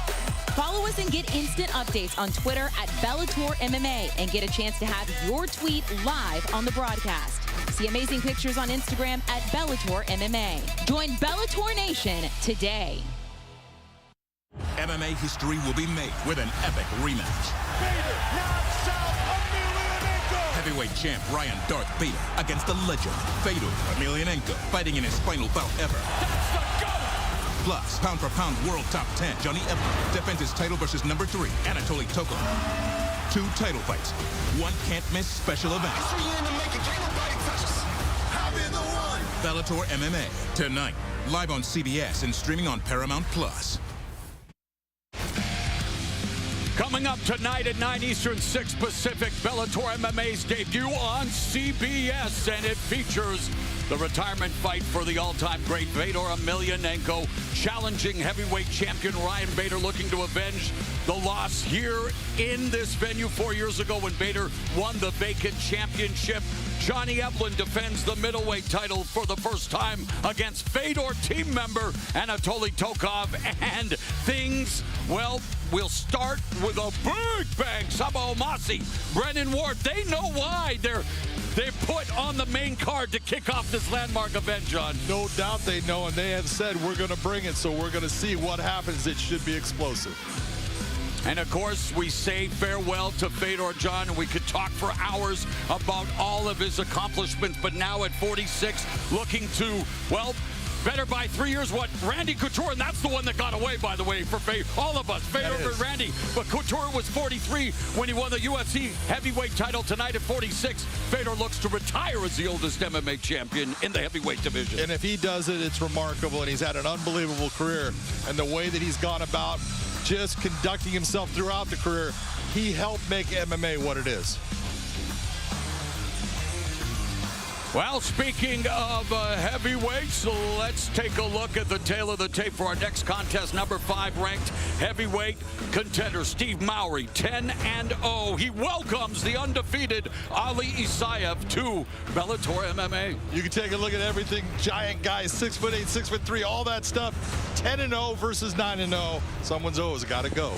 Let's go to Michael C. Williams.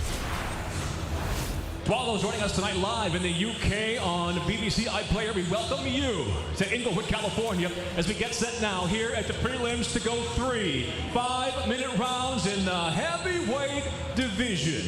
Introducing the blue corner at 6'3", weighing in 261.8 pounds in his Bellator debut. He stands undefeated, 9 victories, no losses, fighting out of Baku, Azerbaijan, presenting Ali Isaev. And across the cage, his adversary out of the red corner at 6'8", weighing in 253.4 pounds as a professional. He too enters undefeated, bringing 10 victories without a defeat by way of Pittsburgh, Pennsylvania. He fights out of Deerfield Beach, Florida. Introducing Steve Mowry. And the referee in charge, Herb Dean.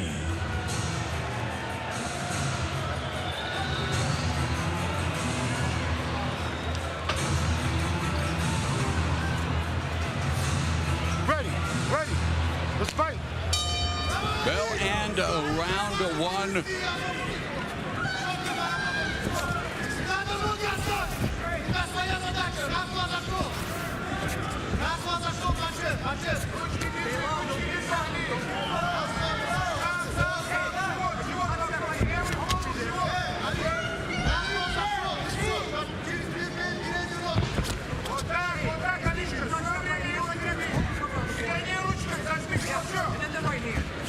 Mowry fighting out of Kill Cliff FC, Ali Isaev, Fortress Club, Gabala Club.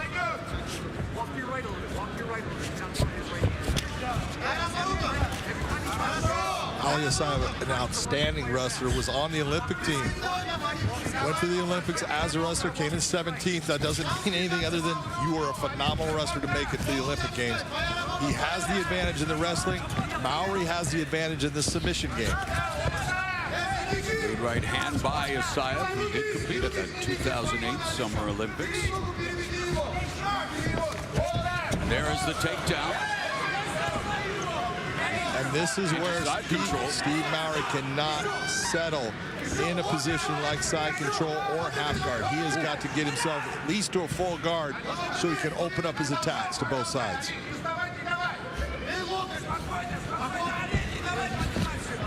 Nice job of getting the one leg. Right back to guard. Beautiful work by Steve. Look, Steve Mowry on the ground. He trains under Gilbert Burns. Gilbert Burns is as good a jiu-jitsu guy as you will find.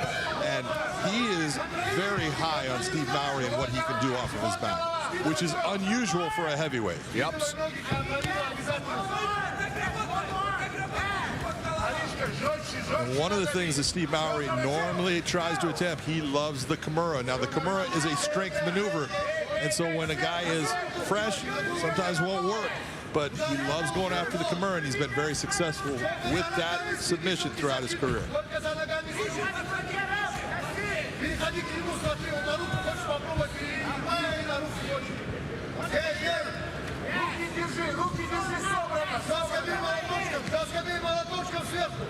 Mowry active from his back, controlling Isaev's posture. Isaev trying to posture up, but content to keep it close. An elbow strike off the back by Mowry. And Isaev needs to really, like in this position, anytime you have a guy who's keeping that head towards the sternum, hey, that's not good. You need to posture, you need to create space, you need to land big blows. Nice elbow by Steve Mowry. He keeps delivering those elbows from his back. That was a nice elbow from Isaev. 2 minutes left in the first. And Mowry looking for perhaps submission, just trying to kick Isaev off, and Isaev back. Dogged determination back into the guard of Mowry. Well, he's trying to throw up that triangle, bringing the legs up high. Now slashing elbow across the forehead of Isaev again, looking to cut him.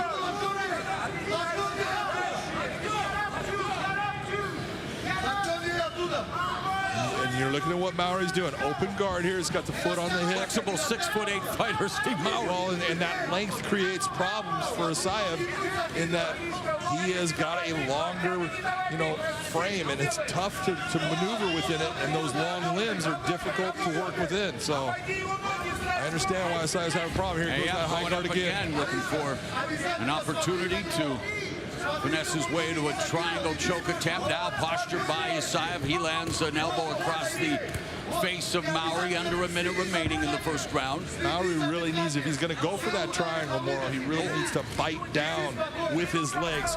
Create where you're almost grabbing Isaev and pulling him the way you want. You can't just throw up the legs and think that your legs are just going to flow into the right place.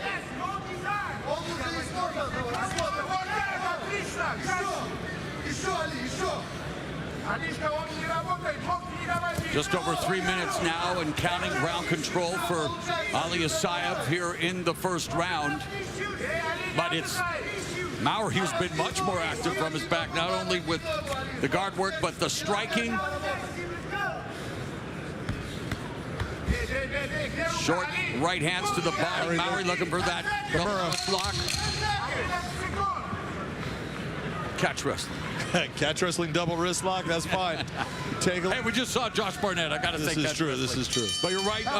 Hey, but a good job for Mowry on the back. John Isaev did utilize that Olympic wrestling background to get the takedown, but after that, had difficulty maximizing that position. Landed a couple of shots. One good elbow inside that I can remember, he landed on Mowry. But overall, again, this is not about control. This is about trying to finish. And what you're seeing with Steve Mowry is at least Mowry is throwing up, trying to go after the finish, looking for the submission. That's what we want to see. A little more urgency, that's all. That's all. Hey, if you want to wrestle, wrestle. На стойке не возись. Попробуй. Переходи и вот это работу делай. Наша задача поработать. Все, давай. Он бедро дал. Hey, let's go. You felt it. You felt it. That's it. Let's go. Back.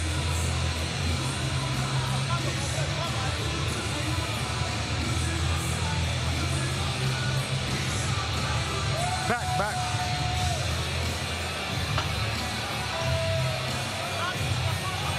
Right. Round number 2.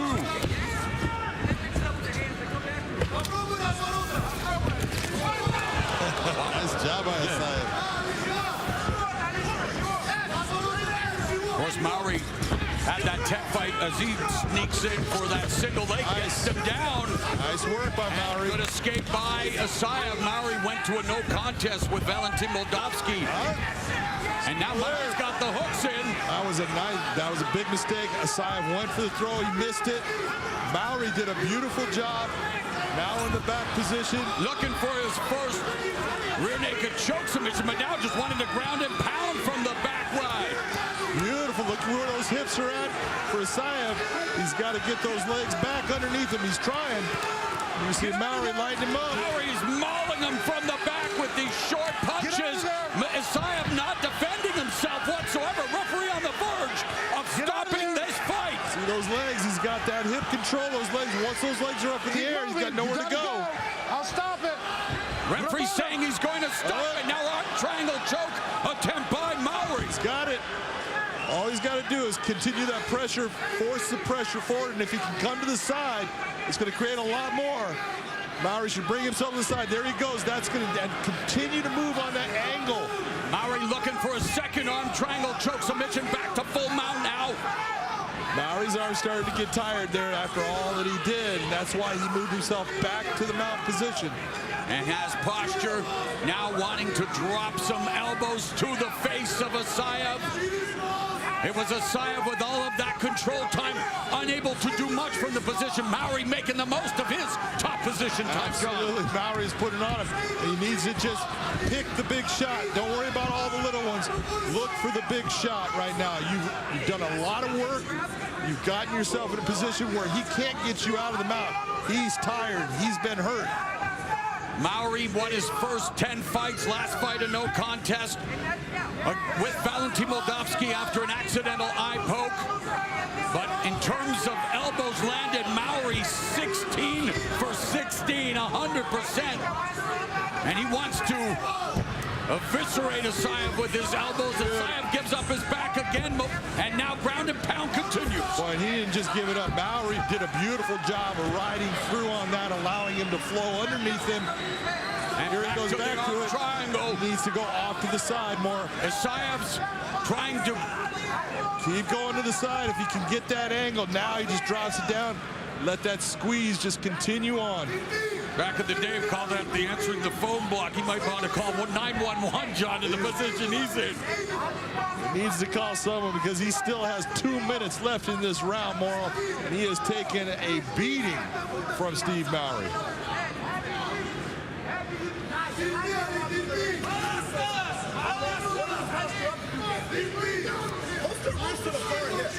Mowry postures up and attacking the body, now going to the face, ground and pound from Mowry, elbows mixed in as well. Isaev trying to defend the ground and pound attack, trying to survive the second round. And we see Mowry grow as a heavyweight. He came in the first time we saw him 235, 236 pounds. He's gotten bigger, but he's maintained the fact that he has a very good gas tank. And look at this. This adds up to what Mowry told us. You're going to see the nastiest, meanest, most violent, most complete Steve Mowry that's ever been in the cage. Those numbers back it up. Yes, they do. Look at Isaev, undefeated PFL champion. He is just getting worked in this second round right now. He cannot get Mowry out of mount. He's not doing anything with his hips to be able to make that happen. Mowry's just riding him, grinding on him. There's a ton of weight, pressure, and he is just getting mauled right now.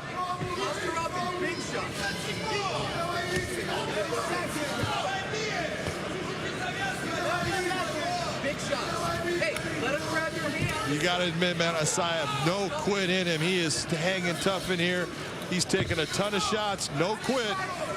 A dominant second round for Steve Mowry. 93 out of 106 strikes landed for Isaev, 3 of 7. Mowry should look maybe towards the armbar right now, swinging the armbar, maybe an Americana. A little bit too much energy spent, but that's definitely 10-8 round, John. Easy 10-8 round. Just gonna say it. You beat me to it, baby. Wow. Isaev looking the worse for wear after that. And this was right here. Isaev is the one that initiated this takedown. You see him trying to get that trip, and he is unable to. As he puts his leg out there, he ends up having his foot slide out. Mowry lands right on top of him, and from that point, Mowry just put it on him. A couple of arm triangle attempts. They did not work. Isaev hanging tough. No quit in him. But boy, he took a ton of shots in this round. And he definitely lost this round 10-8. Через ногу переводи. Ты понял?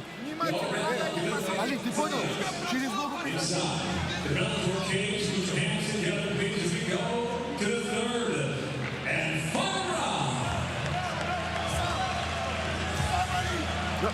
Barring the draw, someone is about to taste their first defeat as a professional.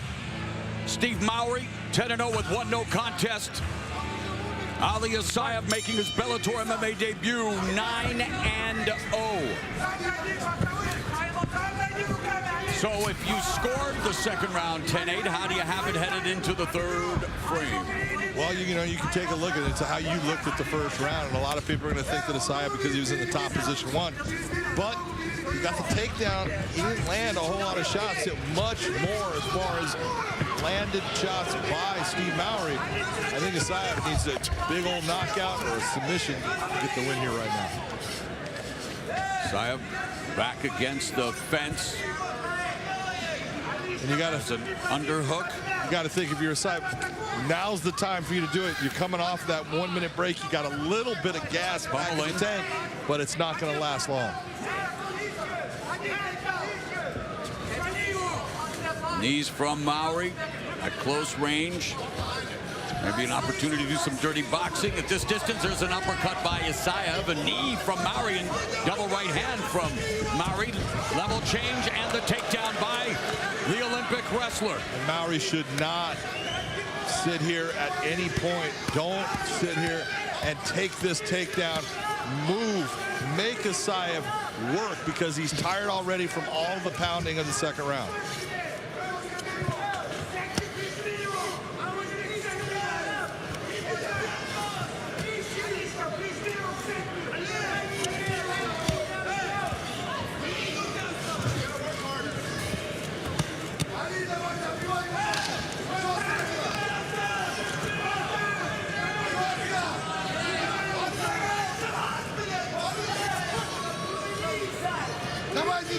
Mowry trying somehow to maybe get that Kimura grip. He's looking towards it. That area, but it's not going to be happening. So he needs to slip. Of course, third round perspiration, much more slippier, and you're right from the positioning. But here, shrimping the hips again. Now in the open guard, but Isaev not wanting to posture and deliver ground and pound, just wants to grind away. Well, that's all he can do in this.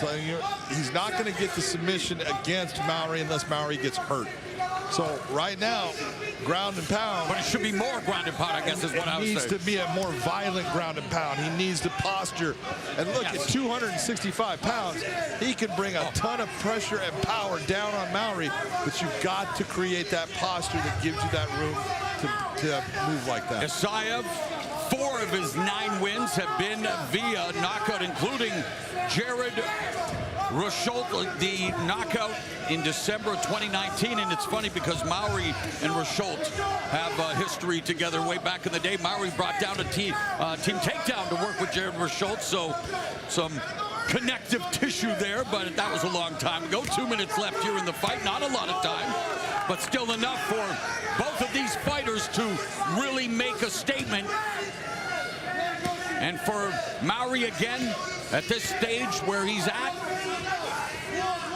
continues to, both of these fighters evolving as mixed martial artists. Yeah, clean left from Isaev, another one. Mowry pinned against the fence and not as active now, tasting the power of Isaev. All that work in the second round. It taxes the cardio. The arms get heavy, all of it. He's feeling it right now, but he needs to work towards getting himself. Use that cage to get yourself back to the feet. Look for that change of the angle and go after that submission. Bring the legs up, but create some kind of chaos that makes Isaev have to work hard right now. And it's been since that Jared Roshkoff fight back in New Year's Eve 2019 that Isaev competed. So it's been a long layoff for Isaev. Big difference in the switch from the second round to the third round as far as now the punches that are landing more by Isaev. He's definitely in control of this round. He's definitely winning this round. Oh, absolutely. In this round, it's now 62-14 in terms of total strikes landed. So 180-degree turn here.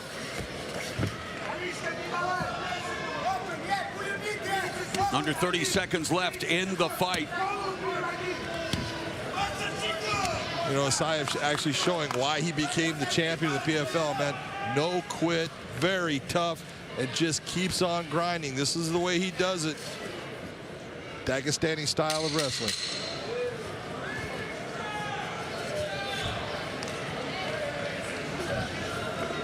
After a dominant second round by Mowry, Isaev comes back in the third, and we go to the judges' scorecards. How do you have the fight, John? You know, it all depends.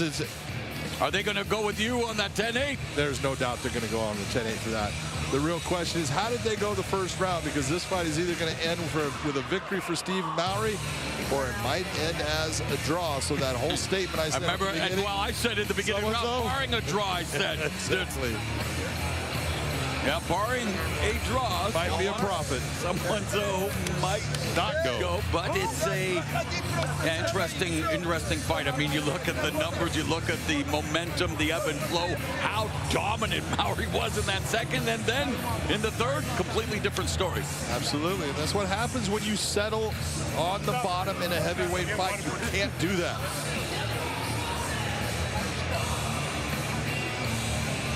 And Mowry, I mean, he expended a lot of energy in that second round. You could tell even now the reaction here in the third. They get up and they embrace two heavyweights, undefeated.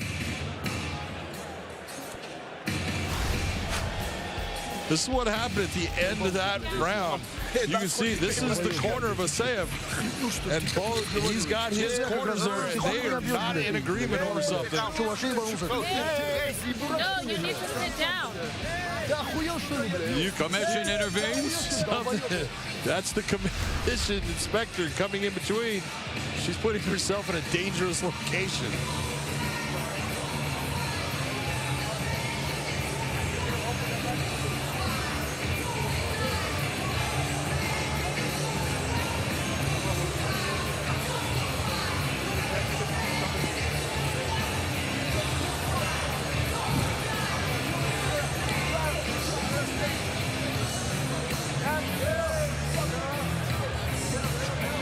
All right, let's make it official with Michael C. Williams.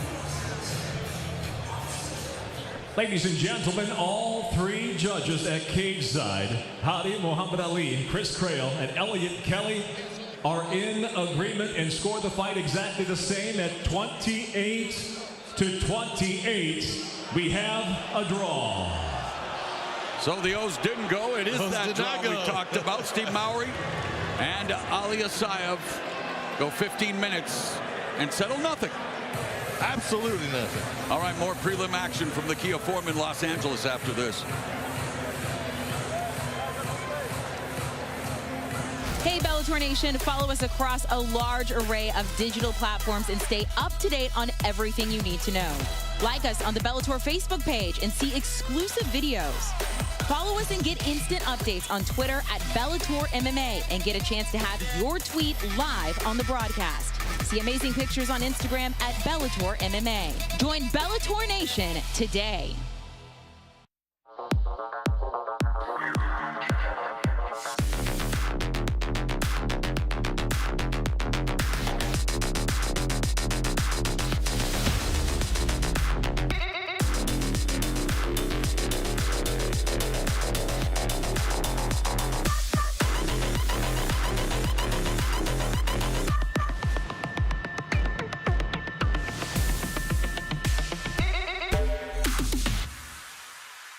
MMA history will be made with an epic rematch. Fedor knocks out Emelianenko. Heavyweight champ Ryan Darth Bader against the legend Fedor Emelianenko, fighting in his final bout ever. That's the GOAT! Plus, pound-for-pound world top 10 Johnny Eblen defends his title versus number 3 Anatoly Tokov.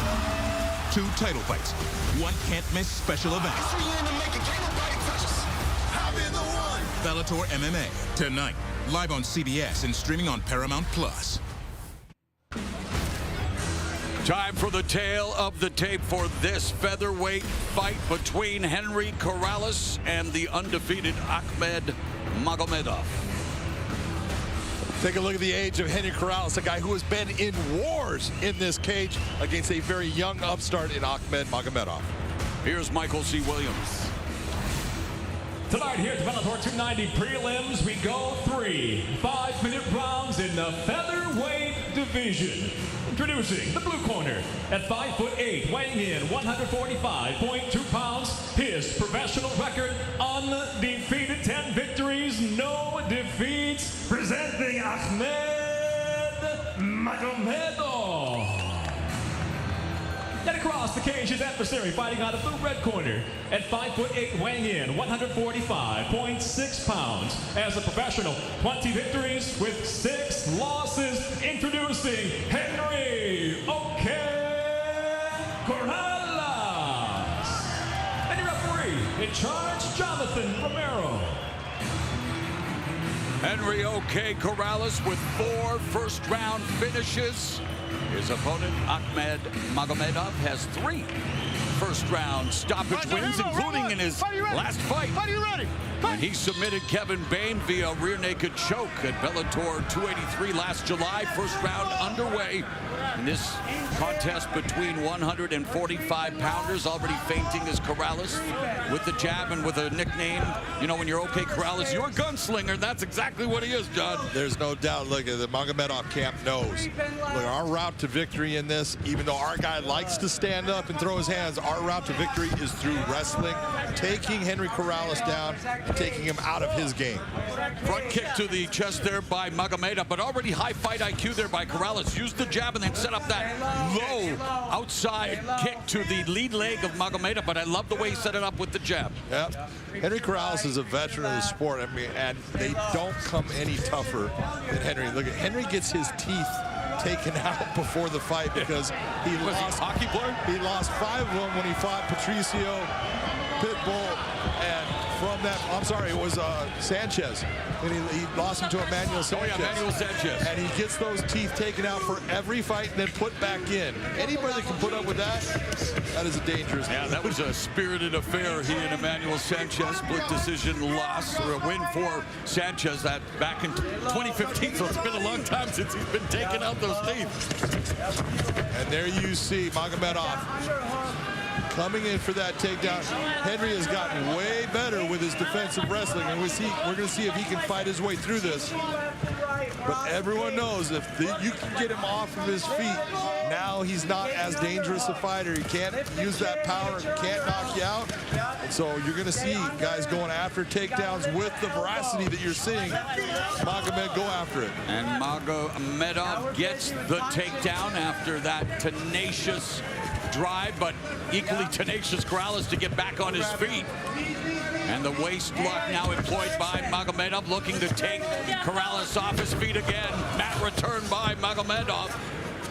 But Corrales again back to a vertical position now. The entwined leg, you see that left leg of Magomedov all the way through, controlling that right leg of Henry Corrales. That's a nice technique that you're seeing, because that way it's hard for Henry to turn.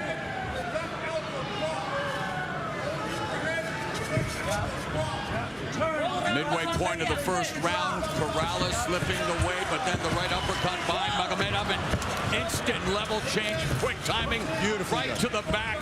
So beautifully done by Ahmed Magomedov, but unable to keep Corrales on the canvas. Corrales fighting it off. And Henry's doing this is a moment in this fight. If Henry can fight his way through this, it just puts a little bit of doubt in Magomedov's mind about, man, I can't keep this guy down. And you start to doubt. And once doubt seeps in, then bad things start happening. So this is big for both of them. Henry's working incredibly hard to try to keep this up. Corrales, whose hometown is La Mirada, California, nearby. Chance of Henry ringing through the Kia Forum in Los Angeles. And stop that. takedown attempt by Magomedov as Magomedov went to change levels again, but Corrales said not this time. And that's what happens now that Henry is training at Fight Ready in Arizona. Angel Cejudo, Henry Cejudo, he's learned a little bit of wrestling and it's showing. Nice exchange, right hand catches Magomedov. Corrales now with the jab, misses with the right.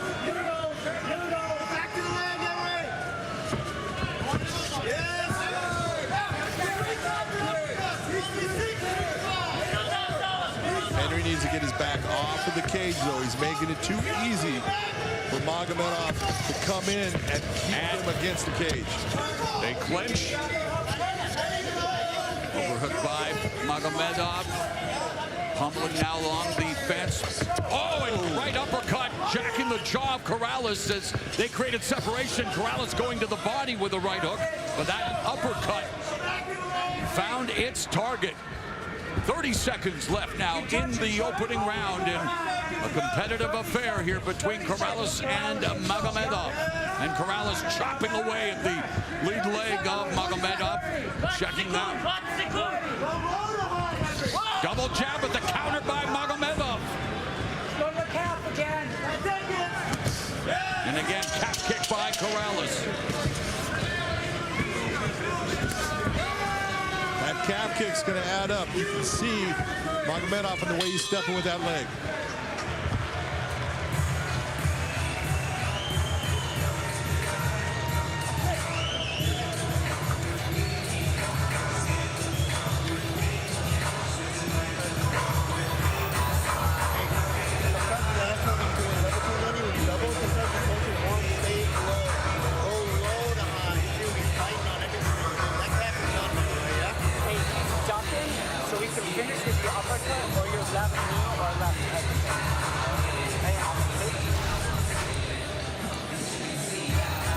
This is Corrales throwing a big right hand right off the top of the head of Magomedov. And then this was that uppercut. It didn't land quite as clean as I thought it landed, but didn't have the power on it because Henry's head was coming up from it. But a lot of energy going from both guys. Magomedov putting out a lot in trying to take Henry Corrales down. We'll see if it has an effect on him in the second round.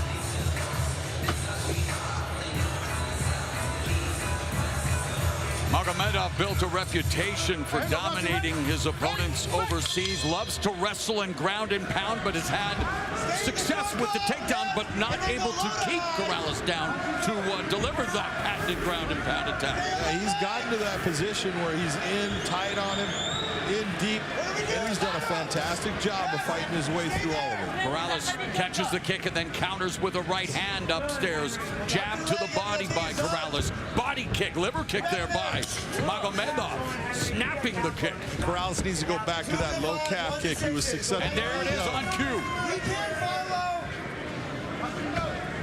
That's going to take a lot of the power of Magomedov away, and it's going to slow down that shot in the wrestling. Jab by Magomedov, misses with the sweeping left hook.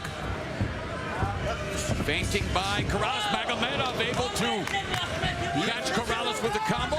Beautiful combination landed there by Magomedov.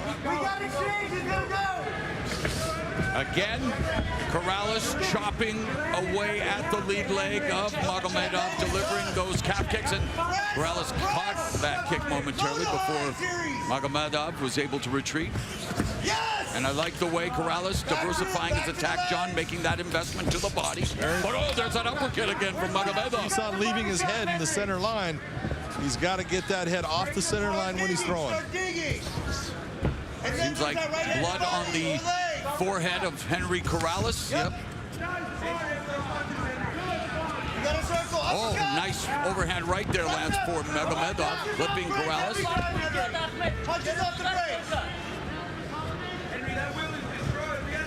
Volume.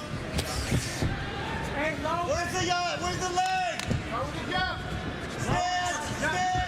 There again, right hand, nice right counter by Corrales, but Magomedov now looking to try to take Corrales down, and Corrales again able to break away, but John Magomedov is hunting for that right uppercut. Well, he is hunting for him, and you're seeing that, but The takedown attempts are becoming less and less as far as his ability to come close to getting them.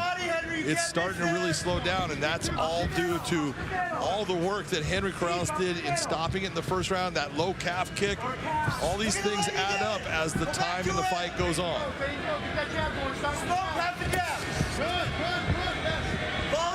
Magomedov still looking good. He's put a lot of pressure. He's got fast hands. They're identical in the second round in terms of stats. 15 of 34 each in terms of total strikes landed. So identical.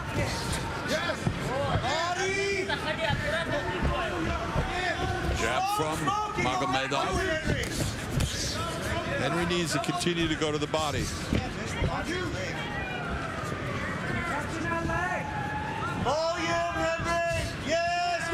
Double that up. Yes. Great job. Double jab by Corrales. Everything, Henry. Beautiful. Не спешите, главное, не спеши. Аккуратно, вот круг работа. And the corner wants more of the body work from Henry Corrales, which would continue to slow down Magomedov's advances. Hey! Look at the body, Henry. I'm telling you, go back to the leg. That leg is done. You can hear the corner of Henry Corrales saying the exact same thing. Go back to the body. The body attack is starting to slow Magomedov down. Nice big swing, almost landing. Again, right uppercut by Magomedov, but it's Corrales using his footwork. Under a minute now left in the second, but there's a counter right from Magomedov. Henry, he's staying in the pocket. Stay low. Start finishing the body and uppercut. Exchange. He's gonna Double jab again from Corrales. His corner wants him to stay low, go to the body. And the uppercuts, but again, Magomedov continues to deliver that right uppercut, hoping that one day it will land. That's a good shot. He throws it very well. It's yes, quick, very short. 30 seconds. 1, 2, 1, 2. And there, Corrales going downstairs and upstairs. Right hand, left hand, exchange in the pocket. Wide right hand lands for Corrales. Magomedov backing up Corrales. Fans round behind their local favorites. Oh, that was a nice beautiful right hand by Corrales, punctuating his performance in round 2.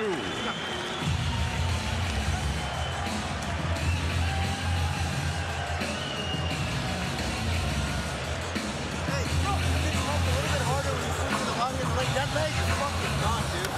That leg is gone. He's trying to sneak it, push off it. Beautiful uppercut. Didn't have a ton of power, but nice combination by Magomedov. Absolutely, just sweet the way he throws it. And I like bringing that the hook right over. Uppercut Tyson. to the hook. I think you've seen a little boxing in your life there, Moro. But nice job by Henry Corrales to come back. Kind of a pushing jab, throws the big overhand right, lands. Henry Corrales threw a lot of shots in that round, but he connected with a lot. And the volume in that round, take a look at it, I think it gave him the round.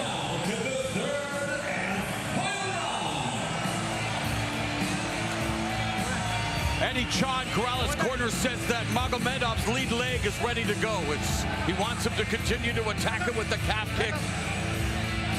I've watched him walk, and I've seen how he's a couple of times I've seen him take a funny step, but most of the time he still looks like he's got a lot of pressure on it, and he's able to maintain it, so he's looking good. But I agree with Eddie Chan. Go after that leg more. Body kick by Corrales, but it's temporarily caught, and now Magomedov with the waist lock looking to take Corrales down. Henry needs to fight the hands. You see him using that elbow to slide inside on the hands. Magomedov trying to work real hard to stay impressed on him. A little bit harder now, especially since he's sweaty. Corrales, Corrales goes to the body, digging away with the left hand. Nice. Low calf kick by Corrales. Double jab, right hand. And Magomedov thinking for a moment, going to southpaw, but right away back to orthodox. unorthodox. So obviously, those calf kicks are definitely beginning to take their toll. Yeah, that leg, there's only one reason he's switching, because he's much more effective from the orthodox stance. So the only reason he's going to switch is that leg is taking so much damage, I can't take any more.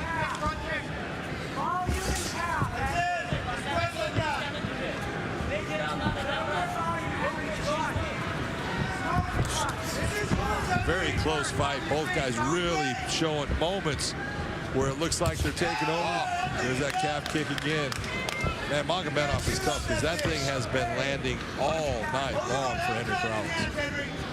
Henry Corrales, according to our stats, 20 for 20 in kicks. Level change by Magomedov. He's got it. And a high takedown. And again, though, he gets it, but it's like a basketball. Corrales bounces right back up. And again, people look at this and say, well, wasn't that a takedown? No, it's a change of position for a moment.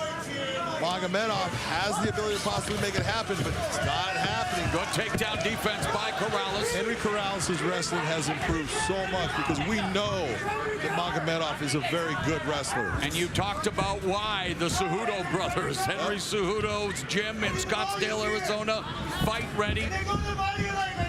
Ripple C.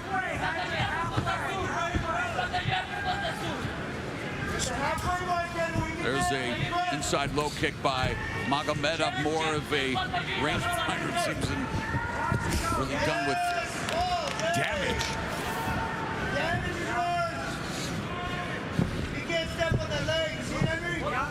See how that take when you see Magomedov take that step and watch his leg give that little shake, that's telling you that he's having a hard time with the balance of it. He can't feel the same.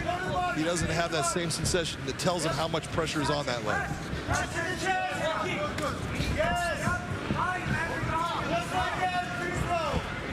Under 2 minutes remaining in the fight. Henry Corrales really needs to open up as far as going to the body, then bring those shots up to the head from that. There's that stiff jab by Corrales.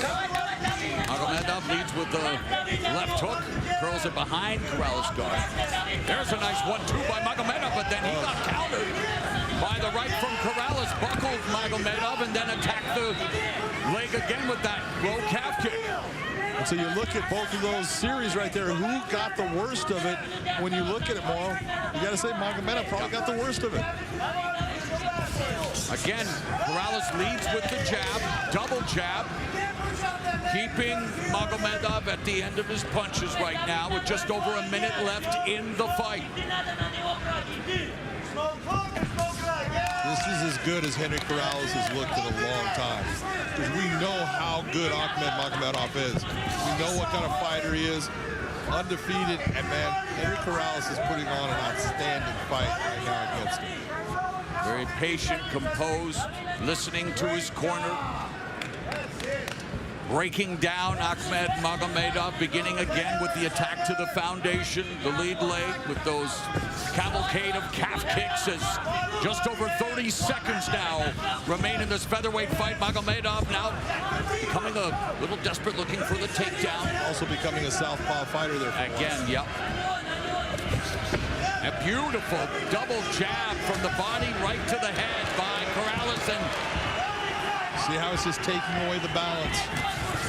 This is what it, just the repetitions of that shot. Left hand landed for Corrales.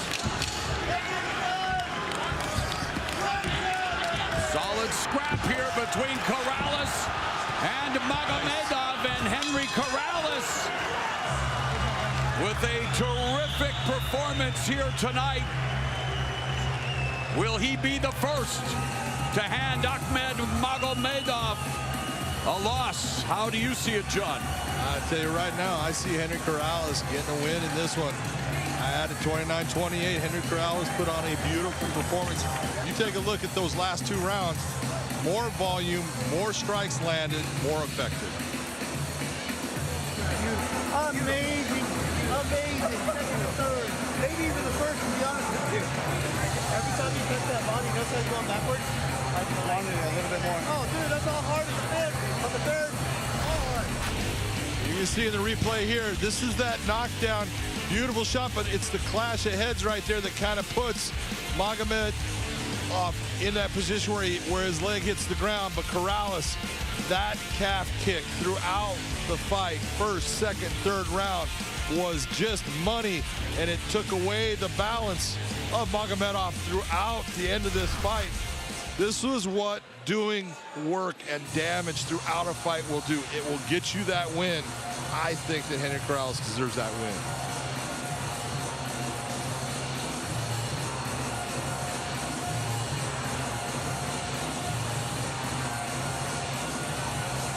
All right, let's make it official. Find out. The decision here is Michael C. Williams. Ladies and gentlemen, for the decision, we'll go now to your 3 judges at cage side. All 3, Jonathan Merigliano, Wade Vieira, Felicia O. All see it exactly the same at 29-28. All for the winner by unanimous decision, Henry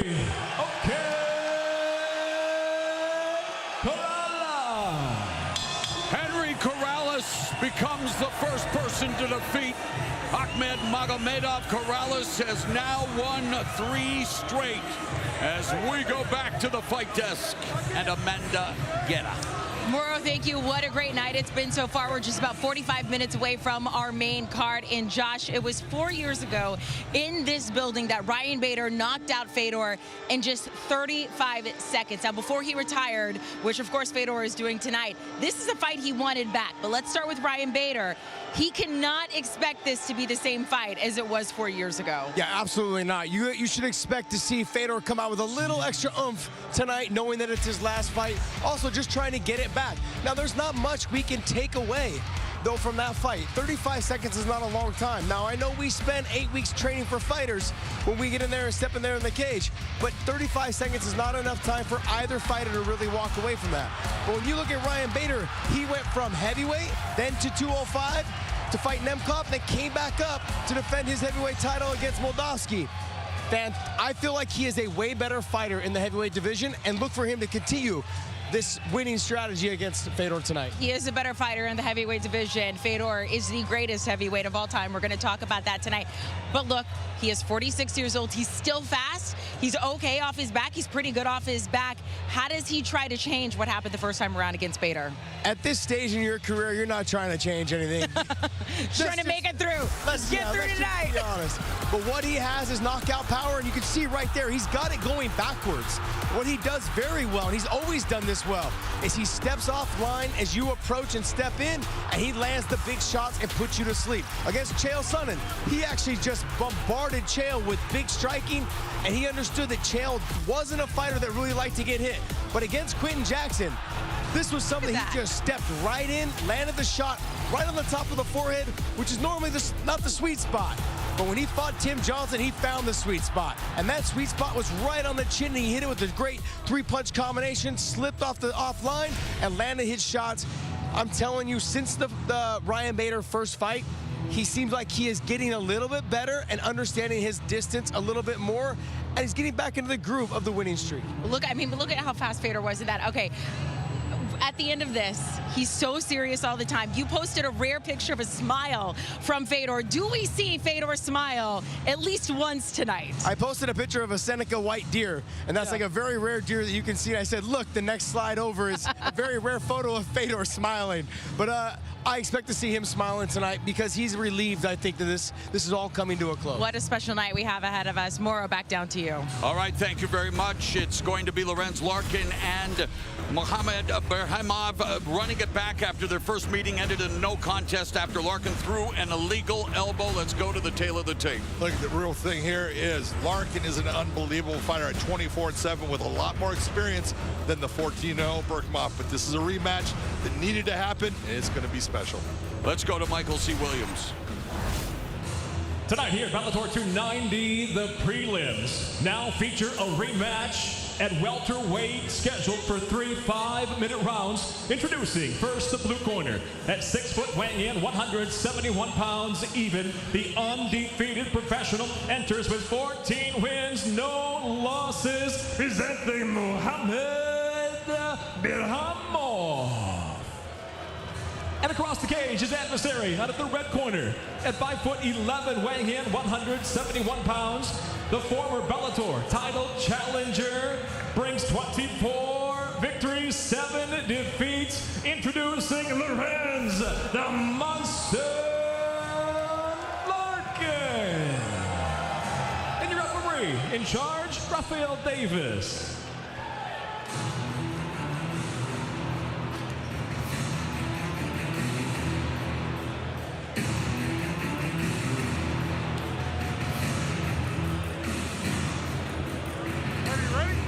Are you ready? Here we go. First round, fight.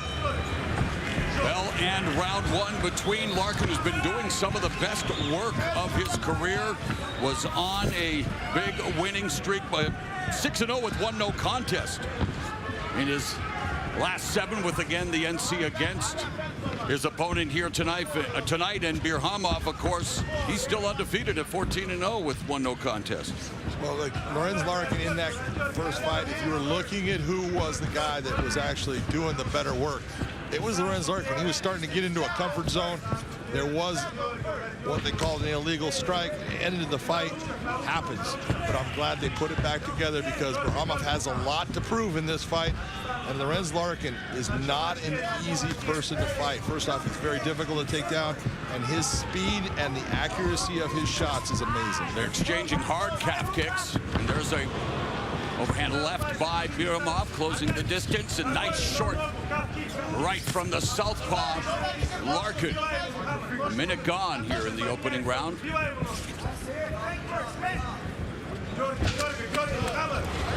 You know, it's funny, I first started watching Lorenz Larkin when he was a light heavyweight. Then he went to middleweight, and now at welterweight. Normally, if you go down in weight, the speed advantage goes away. It still is there for Lorenz Larkin. He's that fast.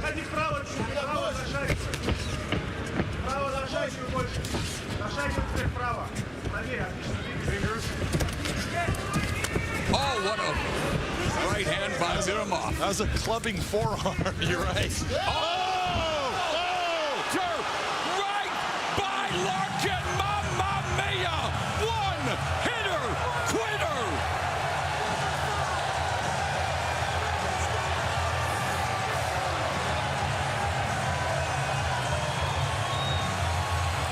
Oh my God! Unbelievable elbow strike by Lorenz Larkin. That just lit. Biramov just took him out. Now that's how you close the show. The monsoon just blew away Mohamed Biramov. That was a clubbing right hand by Biramov. And here comes Larkin. Watch this elbow strike. He sets it up. Boom! Right on the temple. He's out. Stanky leg going down. Huge shot. Early candidate for knockout of the year, John. That's how you get it done. My God, that was unbelievable. Lorenz Larkin, his striking is scary. Biramov out cold, going down to defeat for the first time. And Lorenz Larkin lighting up Mohamed Biramov. And he just recorded his 13th knockout win. Now 25-7 with 2 no contest, but more than half victories now inside the distance thanks to striking. Wow. This was no contest of a different variety. Boy, I tell you, look, Biramov was doing the right thing. He was putting pressure on him. He landed a great shot. Trying to close that. He did land that clubbing right hand. But man, did Lorenz Larkin set that up beautifully. Throws that elbow. That was all planned, all technique, beautifully done. Let's go to Michael C. Williams. Inside the Bellator cage, the elbow ends it suddenly. 1 minute 41 seconds into round number 1 for the knockout. The monsoon, Lorenz Larkin. Lorenz Larkin with a highlight reel KO. Let's go back to the fight desk. Moro, what a knockout there. Josh, I got to give it up to you. Right before this fight started, you said Lorenz Larkin had a chance to do exactly what he did. Your reaction to that knockout? I've seen him in the gym. I've seen his fights over the years. Everything he does, nothing surprises me. He just comes, he can bring it out at any moment, at any time.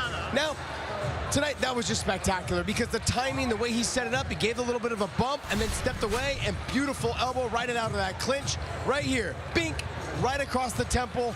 Nicely done. Biramov just took a step backwards, legs went out.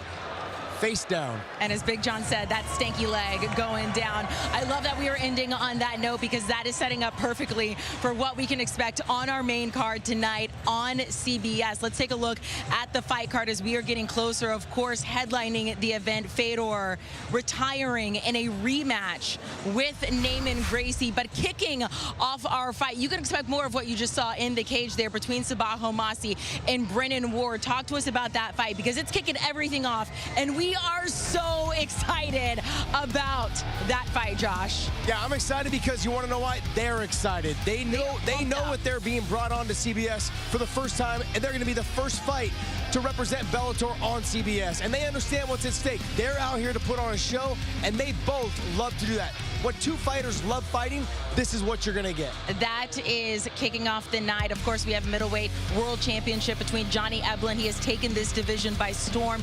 He beat Gegard Mousasi in his last fight, stunned the world 12-0. Anatoly Tokov, his mentor, his coach, Fedor Emelianenko.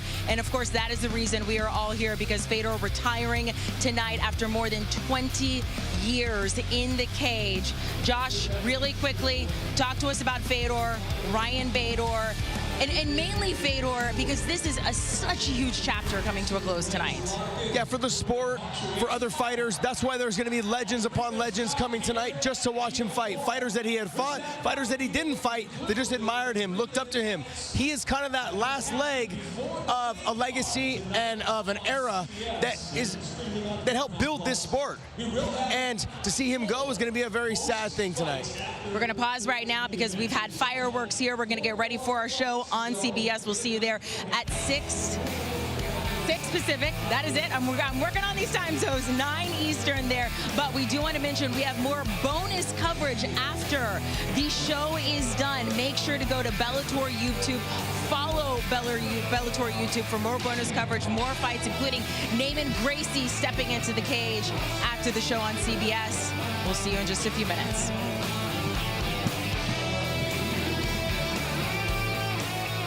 MMA history will be made with an epic rematch. Fedor knocks out Emelianenko. Heavyweight champ Ryan Darth Bader against the legend Fedor Emelianenko, fighting in his final bout ever. That's the go! Plus, pound-for-pound world top 10 Johnny Eblen defends his title versus number 3 Anatoly Tokov. 2 title fights, 1 can't-miss special event. Bellator MMA, tonight, live on CBS and streaming on Paramount+.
For the last 3 years, Ryan Bader and Fedor Emelianenko have been on an inevitable journey back to one another.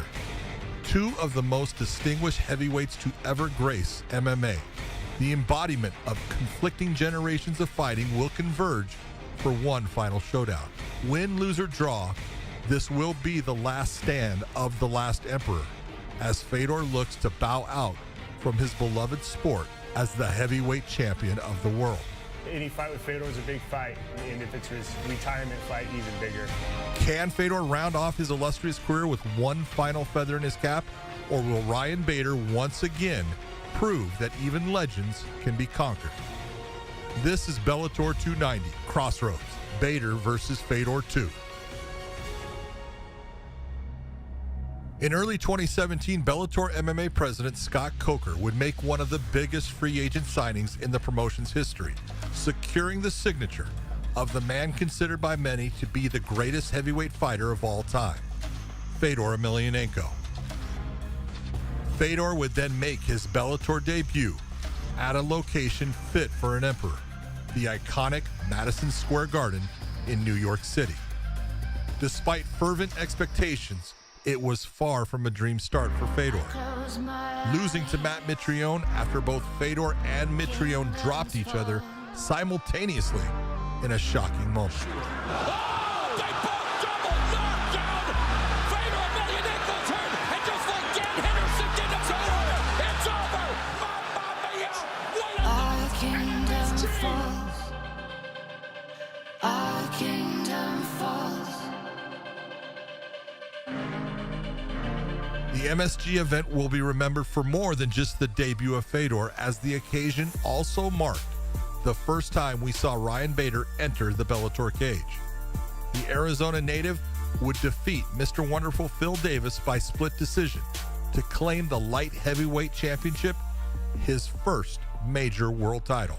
Ryan Bader is the new Bellator champion. Following that event, Scott Coker would announce the $1 million heavyweight World Grand Prix. The history-making tournament would pit heavyweight contenders Bader and Fedor on the opposite sides of the bracket, placing great expectations on an eventual showdown. The former Pride heavyweight champion would kickstart his Grand Prix campaign by knocking out Frank Mir in just 48 seconds in the quarterfinals, then blasting through Chael Sonnen inside of one round to earn his spot in the final. On the opposite side of the bracket, light heavyweight champion Ryan Bader was equally as impressive. Darth Bader would unleash the force to dispatch King Mo Muhammad Lawal in just 15 seconds. He would then go on to defeat Matt Mitrione by unanimous decision, setting up a final of epic proportions against Fedor. Clashing at the Forum in Inglewood, California, that night served as a monumental reminder to Bader of his own greatness. Not only did he overcome the GOAT, but in doing so became the first fighter in history to become a simultaneous two-weight champion at heavyweight and light heavyweight. In the years following their showdown, both fighters have traveled down very different paths. A member of Team Fedor, Vadim Nemkov, would be the one to end Bader's run as light heavyweight champion, finishing Bader with a flurry of punches and setting up the finish with a beautifully executed head kick. In a bid to reclaim that title, Bader would enter the World Grand Prix for a second time. Despite a strong showing against Lyoto Machida in the quarterfinals, the former NCAA Division I wrestler would suffer a TKO defeat to Corey Anderson in the Final Four. Since that defeat, Bader has returned his focus to the heavyweight division in a bid to become the longest reigning champion in Bellator history. You know, you're not just a champion because you show up for one night and win that belt. You know, that is a life's work. I know against any opponent, any night, I can go out there and win. Fedor, on the other hand, was far less active than his heavyweight counterpart. After defeating Quentin Rampage Jackson at the legendary Saitama Super Arena in Japan on December 30th of 2019, Fedor would not appear inside the Bellator cage again until October of 2021. But on his return, the legend of Fedor would grow to even greater heights, headlining Bellator MMA's first ever event live in Moscow, Russia. The GOAT sent his homecoming crowd into a frenzy, knocking out Tim Johnson with a walk-off right hand. Monster shots by Fedor, and the GOAT comes home and reigns supreme. Ryan Bader bid the light heavyweight division farewell and focused his sights on a new rival and an old foe. Valentin Moldavsky, another Team Fedor protege, had captured the interim heavyweight title. Bader put his undisputed title on the line against the younger Sambo stylist and showed Moldavsky there was still a fire burning inside this champion's heart, taking a hard-fought unanimous decision victory while retaining his title. A little over 3 months later, Bader was back in the Bellator cage, dispatching his longtime rival Czech Congo in Paris, France. After 2 successful defenses of his heavyweight title, Bader has now turned his attention towards a huge rematch with heavyweight legend Fedor. I know he wants to get that back and rematch, and I'm open to it too. With the rematch set to take place 4 years after their first clash, the fabulous Forum in Inglewood, California serves as a fitting location for such a historic rematch, as Bellator MMA makes its primetime debut live on CBS. Not only that, but during the official announcement of the heavyweight world title rematch, 46-year-old Fedor confirmed that win or lose, this will be the last time he steps foot inside the cage. With the last stand of the last emperor looming, Ryan Bader must do what no man in history has been able to achieve: beat the greatest of all time, Fedor Emelianenko, twice. But with Bader just 107 days behind Patricio Pitbull's record as the longest reigning champion in Bellator history, Bader must put the legacy of Fedor Emelianenko to bed to prove, once and for all, that he is the gold standard of heavyweight MMA. On Saturday, February 4th at the Kia Forum in Inglewood, California, 2 generations of greatness collide in a main event which will forever change the landscape of Bellator MMA. Don't miss Bellator 290 live on CBS in an unmissable night of MMA.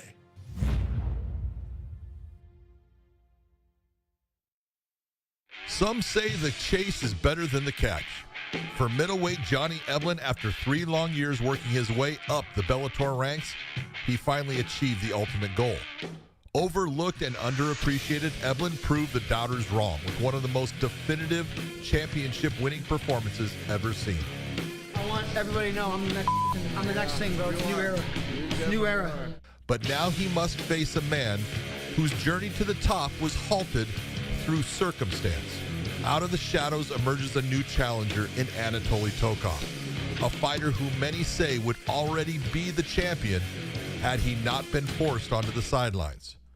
Will Eblen pass his first test as champion with flying colors, or will Tokov claim what he believes is rightfully his? Я 2 года не дрался, и я считаю, это мое возвращение. Дальше буду только идти в гору. This is Bellator 290 Crossroads, Eblen versus Tokov. Johnny Eblen first began his journey in competitive sports during high school, where the Iowa-born youngster worked diligently to become a state wrestling champion. This early success for Eblen would encourage him to pursue opportunities in wrestling, eventually leading him to the University of Missouri, where he became an NC2A qualifier and a 2-time academic All-MAC team member. Despite being one of the most promising athletes on his university's wrestling team, Eblen's time at college was blighted by constant injuries, including a fractured fibula in his freshman year. Eblen graduated from Missouri in 2015 and would subsequently decide to relocate to Florida. Here is where Eblen's life changed forever after meeting former Olympic wrestler Steve Moko, who invited the young upstart to train at the renowned American Top Team. Learning alongside some of the most experienced names in MMA, Eblen's early days at American Top Team revitalized his love for competitive sport. Eblen would split his training between Florida and Missouri, where he also trained at the highly regarded Glory MMA. After picking up 4 awe-inspiring first-round finishes on the regional circuit, a fresh-faced Johnny Eblen would earn his debut on the Bellator stage in early 2019. Eblen's tutelage under the likes of Moko and Bellator veteran King Mo was clear from the get-go. With their guidance, the former NCAA Division I wrestler had transformed his remarkable wrestling base into a major asset inside the cage, using his wrestle-heavy style to completely dominate Chauncey Foxworth in his inaugural performance.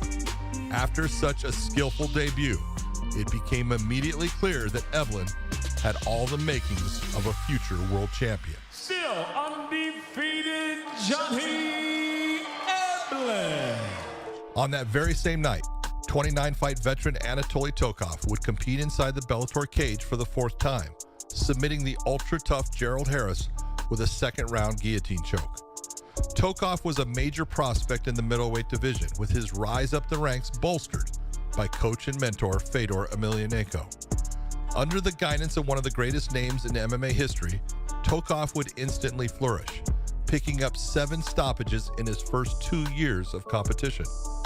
The Fedor team fighter amassed a 24-2 record during this time competing in Russia, and with such a formidable record, it came as no surprise when Scott Coker and Bellator MMA came calling in early 2017. After 2 outstanding stoppage wins against Francisco France and Vladimir Filopovic, Tokov would come up against former world champion Alexander Shlemenko.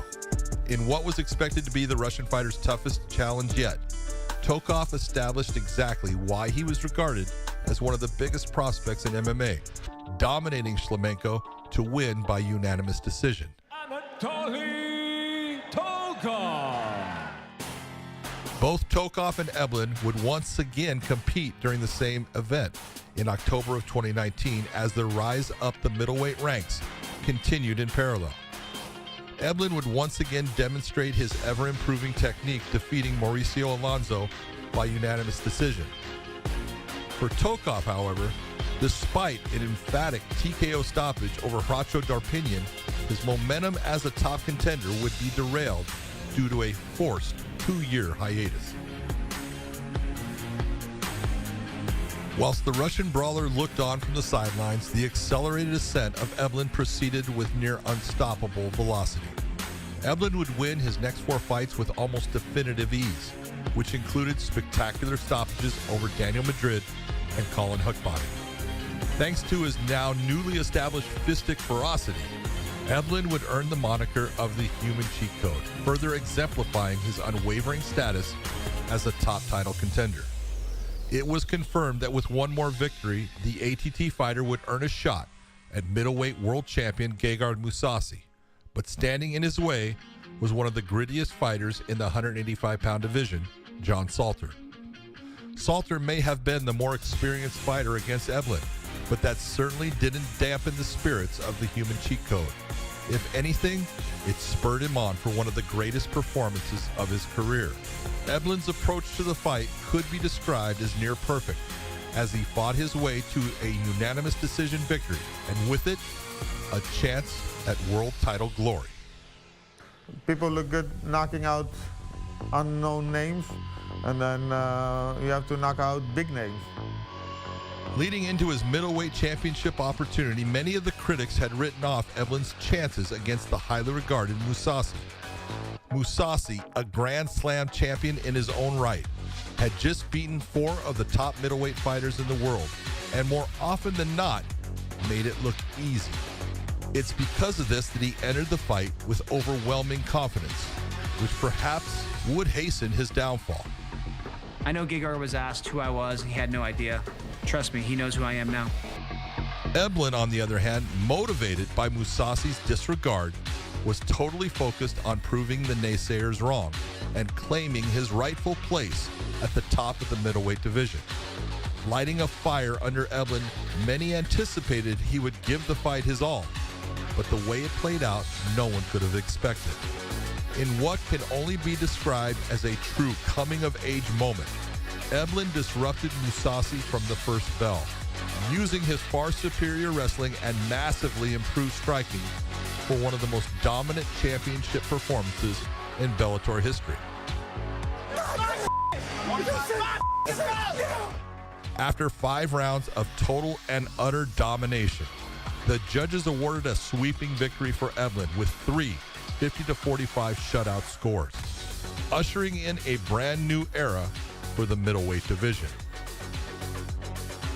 For a man who has constantly been overlooked throughout his career, Eblen now enters unfamiliar territory as expectations of his success grow rapidly. It is a golden night for Johnny Eblen, now 12-0, and the new Bellator middleweight champion. After spending 2 years on the sidelines watching others prosper in his absence, Tokov finally receives his rightful opportunity. And in case of any doubt, the Russian fighter has already proven that he is yet to lose a step.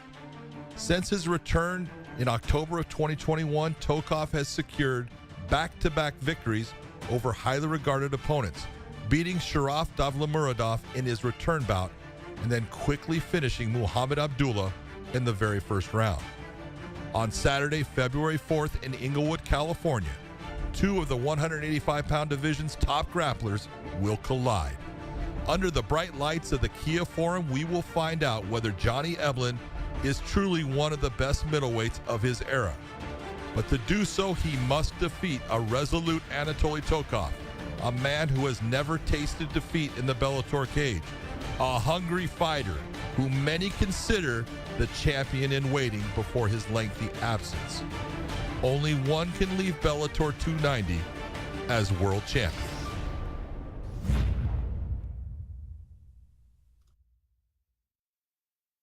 To become a world champion embodies years of hard work, pain, and sacrifice. It is an honor which very few get the opportunity to experience, reserved for the very best in our sport.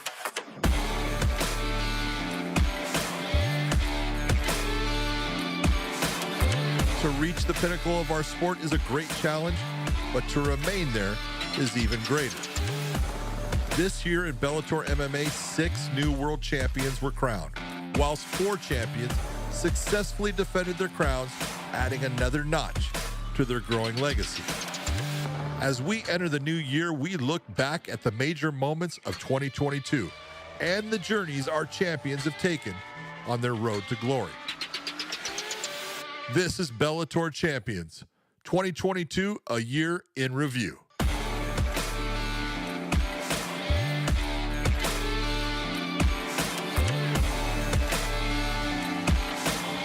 After a difficult end to 2021, heavyweight champion Ryan Bader was on a mission to prove he was still at the top of his game.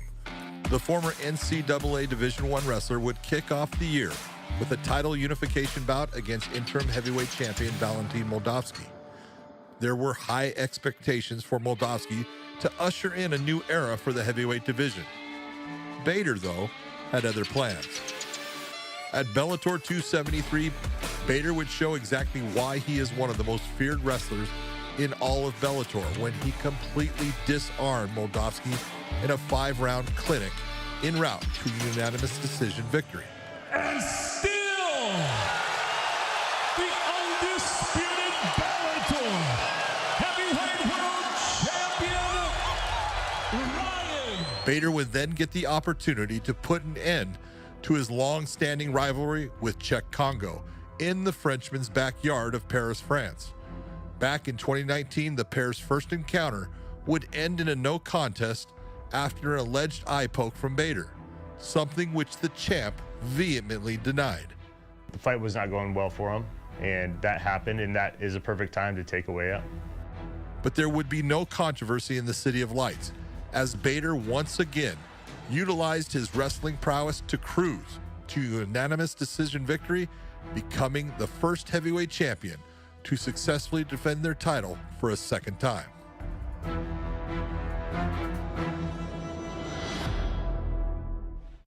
After a remarkable 2021 where Vadim Nemkov scored decisive wins over Phil Davis and Julius Anglickas, the Fedor team fighter prepared to meet Corey Anderson in the finals of the Light Heavyweight World Grand Prix.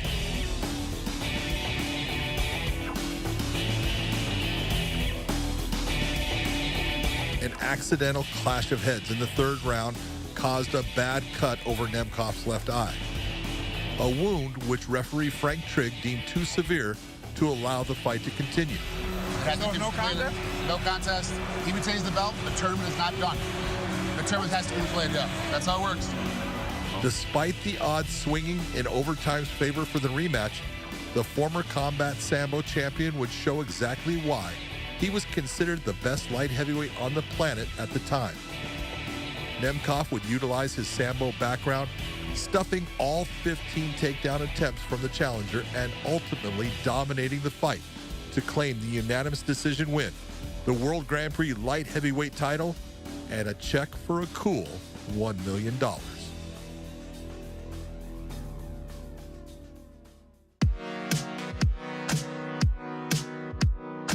It has been a hugely successful 12 months for Johnny Eblen, following his breakout year in 2021.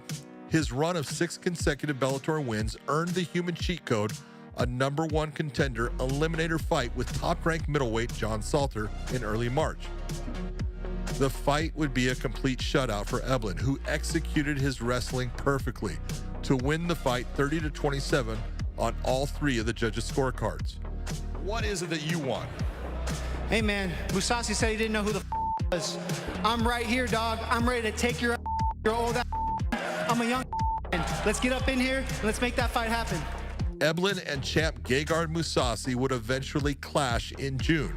And despite being a major underdog, 31-year-old Johnny Eblen would pull off one of the biggest upsets of the year, completely dismantling Mousasi with 5 rounds of relentless wrestling, stellar stand-up. All 3 judges would deem that Eblen's performance was worthy of a 50-45 shutout, ushering in a new era for the middleweight division with the human cheat code sitting on top.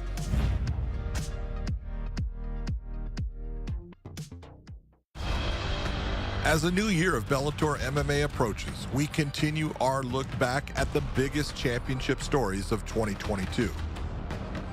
This is Bellator Champions 2022, a year in review.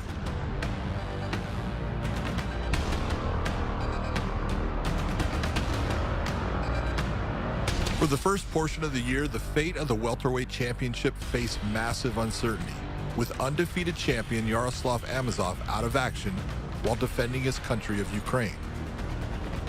With the time frame of Amosov's return unknown, Bellator president Scott Coker made the decision to introduce an interim championship, which would be competed for by top contenders Logan Storley and Michael Venom Page. The title fight would take place in MVP's backyard at the OVO Wembley Arena. But despite the hostile atmosphere, the Storm managed to weather an early onslaught from MVP, completing 8 of his 16 takedown attempts to keep Venom at bay and win the interim title by split decision.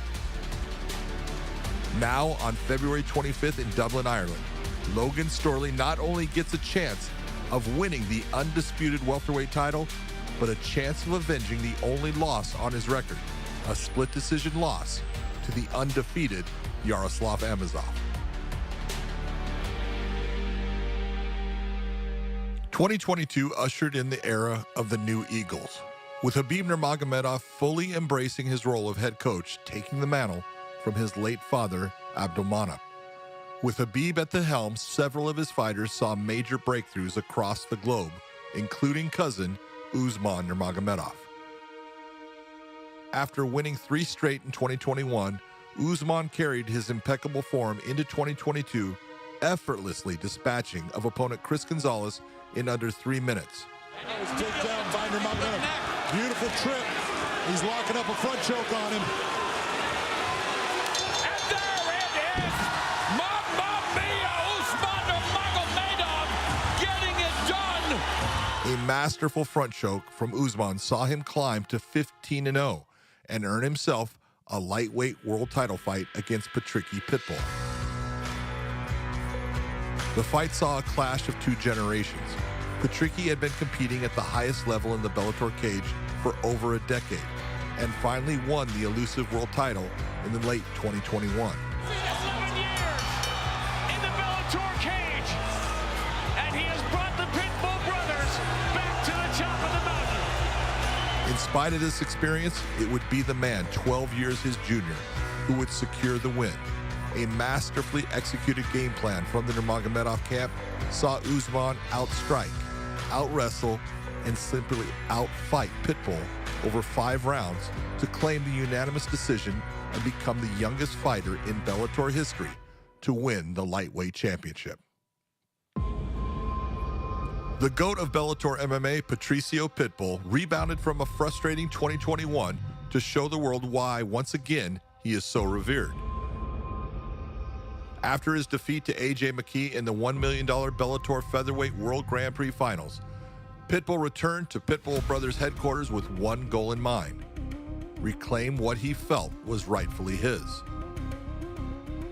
Pitbull and McGee would meet in the promotion's biggest ever rematch at Bellator 277. This time, Pitbull used his kicks to keep the mercenary at bay, tagging McGee with a big right hand in the 3rd round before clutching a very tight guillotine attempt. Both of them need to heed the words of the war plan. Protect your neck as Pitbull looking for the guillotine choke. It is trouble. You can see it's tight. All 3 judges would rule the fight in the favor of Pitbull, putting him back on top of the featherweight mountain.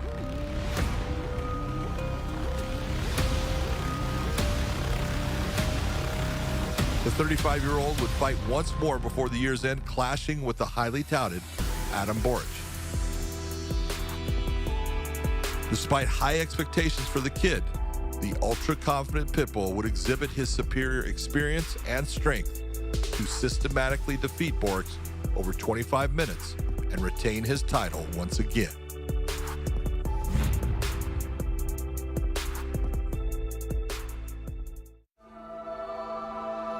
In the final installment of our Bellator Champions retrospective, we look back at the ups and downs of the men's bantamweight division, as well as the women's featherweight and flyweight title pictures.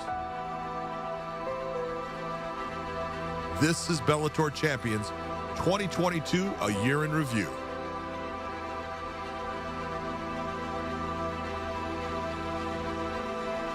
Bantamweight champion Sergio Pettis sent shockwaves around the MMA world, knocking out Kyoji Horiguchi with a spinning back fist in a true comeback for the ages.